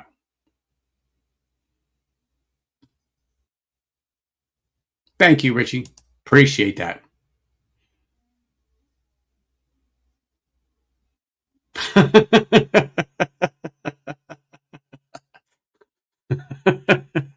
No, Sugar Kitty. No, no, no, no, no, no, no. Not at all. Not at all.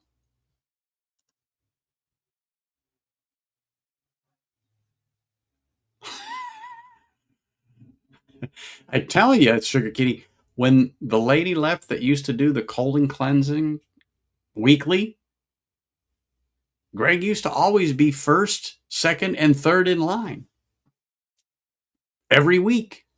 Every week.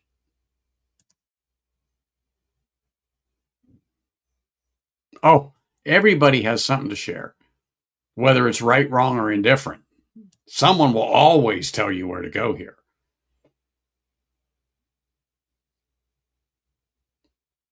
Oh, trust me, someone here will express themselves freely at any moment.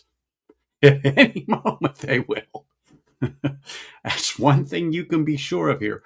But 98% of the time, it's very, very civil. But like again, my moderators know when to cut somebody, and they have full authority at any time. Full authority here, without a doubt. Without a doubt. do do do do.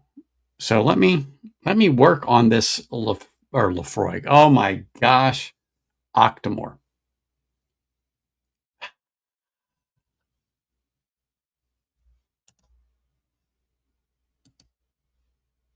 Oh my goodness, what is wrong with this thing tonight? Here we go.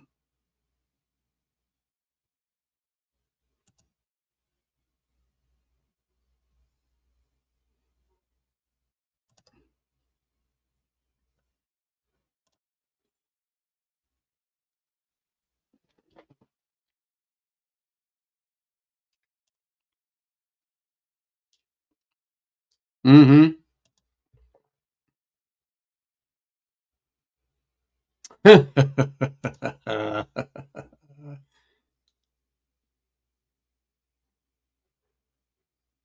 She didn't leave? Okay. Her 5-point harness broke.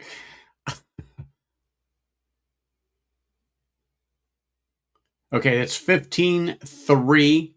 I've got 16-1, 2, and 3 on deck right here, Donald. I just haven't popped them or reviewed them yet. But this is 15-3. I'm sorry, I thought I said that.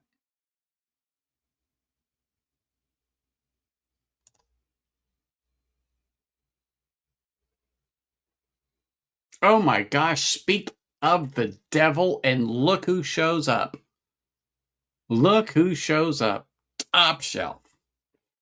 Your ears had to have been burning. Absolutely burning, buddy.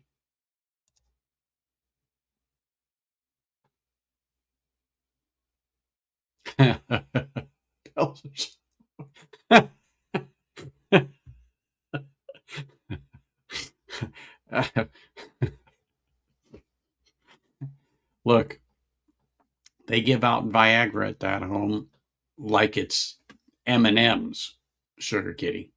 I don't think it helps them, but they give it out. But this Octomore is a definitely more, how do I say this? Stronger or intense or more in your face type on the palate. On the nose, no.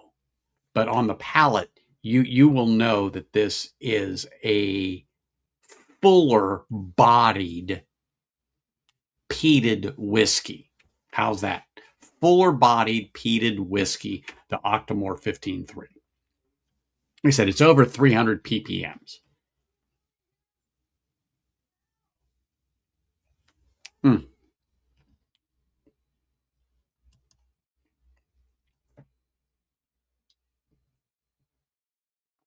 Well, that's why they give it to them, Dustin. They need blood flow.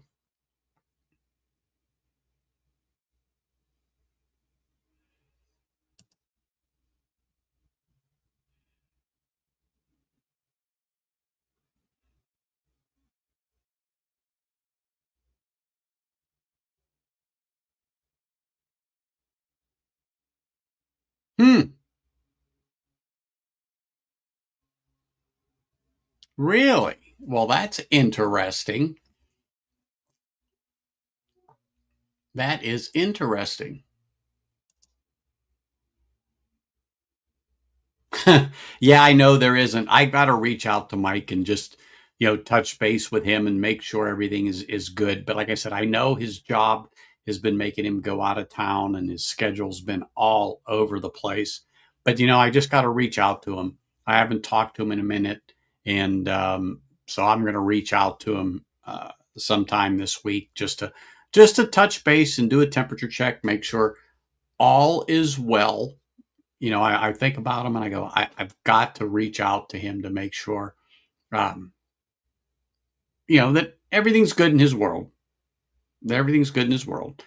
Family and is first, and you got to work, and that's just all there is to it. And so it can't interfere, or your stream can't be your problem. In other words, yeah, no. So I don't blame him. He's got to do what he's got to do.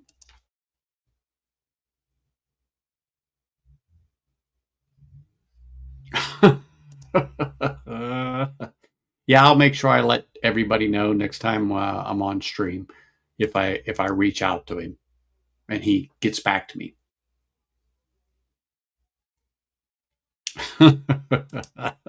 uh, well, that's true.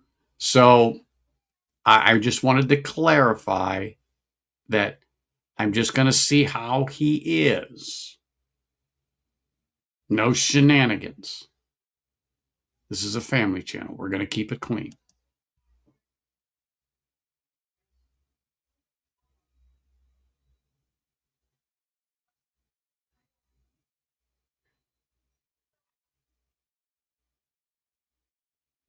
Ooh, yes. Oh, I'm sure that there's like a gumball dispenser there full of those, Greg. You just go by and give it a couple of turns and pop them like peanuts.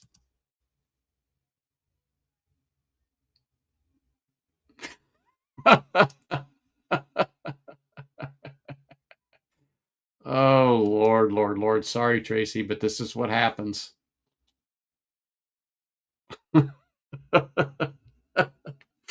This is what happens. Hmm. I give these guys a couple of good peated scotches, and then poop, here we go. Mm, mm, mm, mm.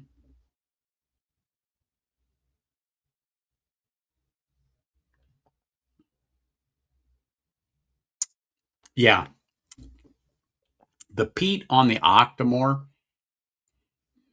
and like I said, it's a heavily peated whiskey. That's what it's known for. It's just not as robust as Lafroig or Ardbeg or Lagavulin. It is not in that level. And this is my opinion on the Octomore, is I feel the peat, and I even said this about Lagavulin, it's just much more refined than Lafroig or Ardbeg. Let's say sophisticated in that way, to where Lafroig is absolutely medicinal and Ard Ardbeg is more barbecue, tar, uh, uh, brine. It just has a much more forward, in your face type of a flavor than the other ones that we're talking about. Ah, okay. Well, my cousin's got about, I'm going to say maybe a year, two tops out of his 20 years where he's done. He was aboard ship for Christmas, but he was down in He was down in Norfolk. The ship was harbored, but he was on the ship for the holidays because it was his turn. But it was nice. They allowed the family to come aboard and visit for Christmas while he was working, let's say. And he sent me a picture of the wife and his son up on the bridge of the ship, and the son sitting in the captain's chair while he was sitting there. And he goes, "Yeah, this doesn't happen a lot, but they allowed this." And anyway, it was just nice. So he's they said he's got about, I think, 2 more years, and he will retire.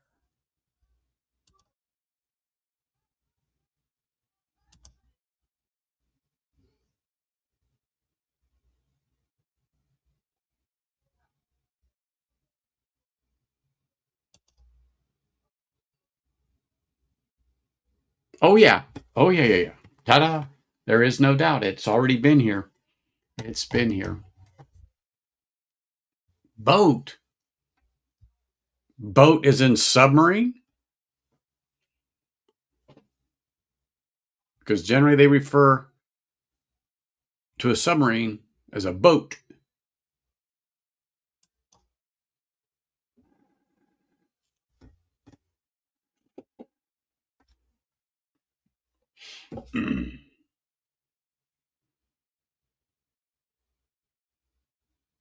Oh my gosh, my phone is going.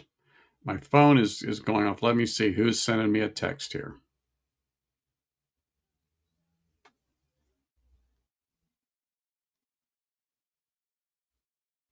Oh my gosh, can you believe the Vegas Golden Knights lost to the Blackhawks? Oh, I'm heartbroken. Oh, that's strictly sarcasm. I don't give a shit about the Vegas Golden Knights. They lost to the Blues the other day. I mean, come on.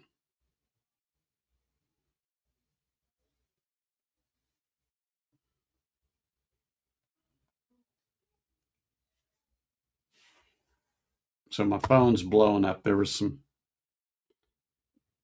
there was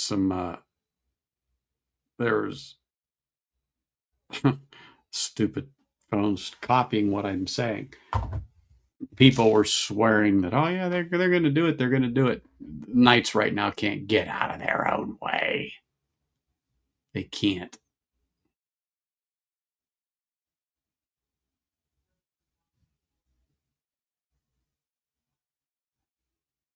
Ah, okay, gotcha. Sorry. Well, usually they call a submarine a boat. So when you said that, I'm like, would you spend your time under the water? Understood.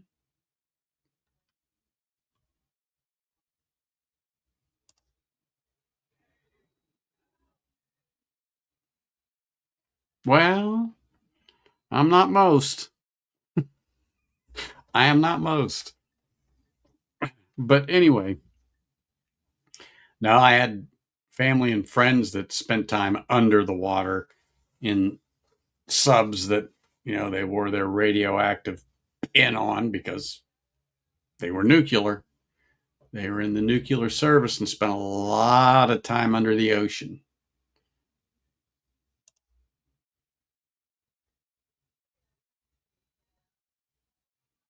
Oh, yeah. You know what? I forgot the Steelers were playing today. I don't know how that worked out, but the Penguins, they won this week, didn't they? I thought I got the notice on that. I thought I got the notice on that, but I forgot they were on. Or no, wait a minute. They started at 5:30 my time. What time is it now? It's 6:45. Okay, I forgot. Yeah, 10-3 Baltimore. As long as Baltimore loses by one, I don't care.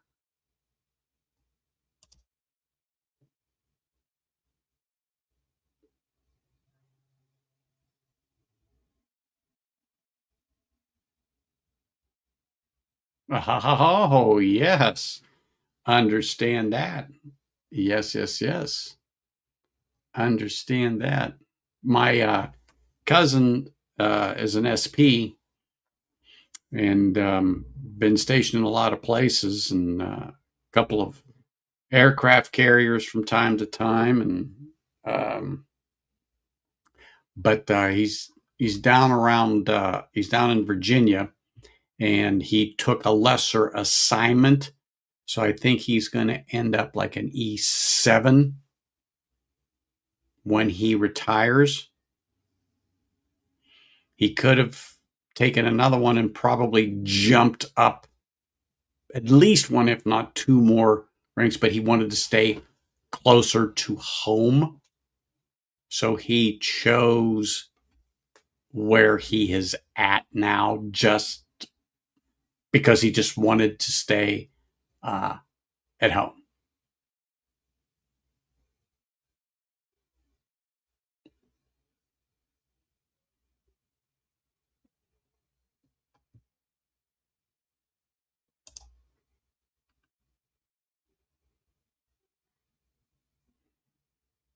Mm-hmm.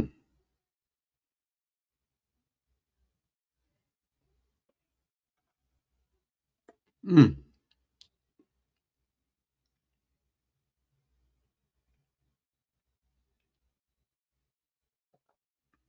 Wow. That's such a nice, viscous, sweet drop. And I love the ABV on this. What do we say? 61? Yeah. 61 ABV.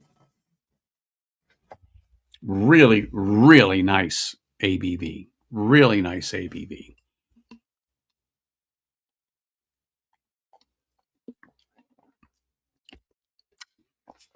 All right. Well, I know I said that was going to be the last pour of the night, but I lied.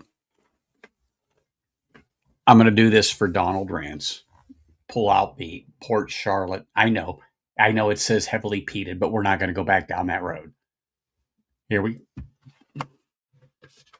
So I'm going to pour that here. Ooh, I may have to give this one some attention because we're down on this, very much so. Yes, I may have to put a little effort into. Well, it won't be much effort, but put a little effort into finishing that thing because it's down to where. Well, I don't want this one. I don't want this one. I have the appropriate glass for Brooklotti, which is my Brooklotti to a glass. So that's what I'm going to pour. Pour a little Port Charlotte in here.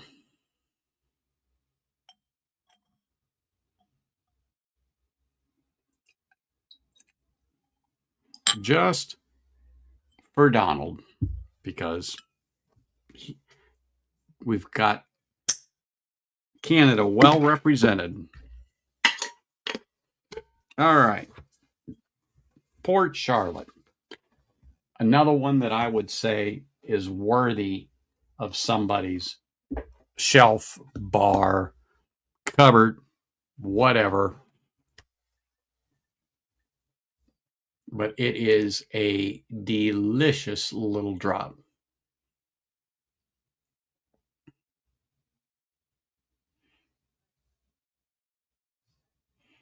Delicious little drop. Well, this really truthfully has been an enjoyable almost 3 hours. Oh my gosh. 2 hours and 15 minutes. Been a good discussion for sure. I hope, Tracy, that you have gleaned some information for your peat journey. I am glad that you popped on and got some understanding this evening for your journey. And again, you are always welcome here at any time. And like I said, just pay attention and ask. And if the link is up, feel free to join and You are more than welcome to join us in conversation live. Don't hesitate when the link is up. But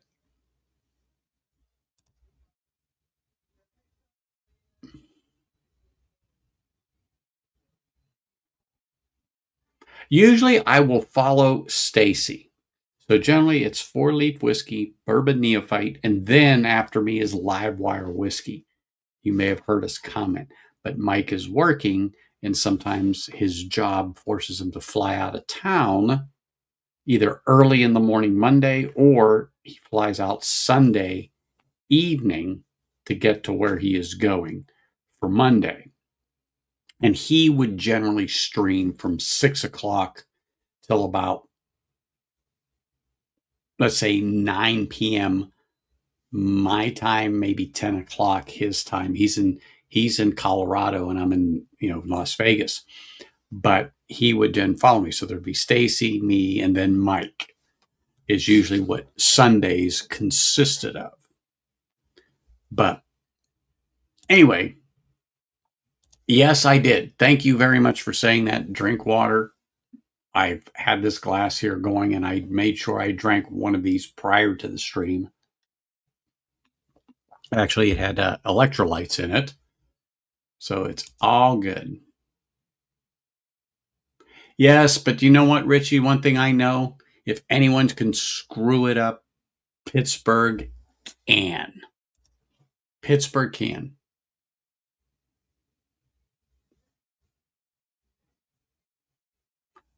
I did this for you, Donald. It's in the glass right now, right here, the closing pour. But like I said, I appreciate everybody here. Thank you for popping in tonight, particularly Tracy. Great to have you. Love it when people get involved in the stream, particularly our new people that come here. I enjoy it immensely. I hope, and I sincerely mean this, that you will join us again over here and, ask questions. Ask questions. We will always be willing to help or give you advice. Not that our advice is any damn good, but hey, we are here to help. Guaranteed. Guaranteed. And then, of course, do not forget, and I'm doing this on purpose because James is across the pond there in the UK. He is the man, the myth, the legend over there, and he keeps us all grounded. He keeps us all grounded, but he's a good guy to have and know. So if you see him on other streams, feel free to call him out and ask him a question. He is also a wealth of knowledge, and I always enjoy when our people from across the pond in the UK or New Zealand or Australia pop on. Good to have them. Good to have them here because it keeps us all well balanced and grounded.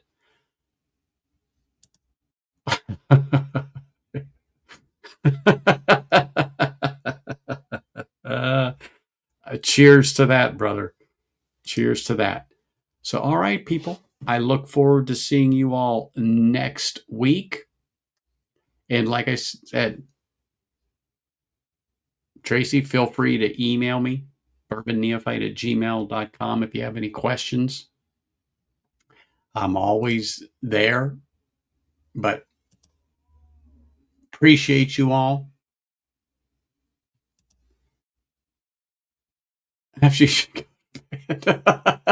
He should, Sugar Kitty. He definitely should. Everybody, have a great night. Look forward to seeing you next week. Cheers, everybody.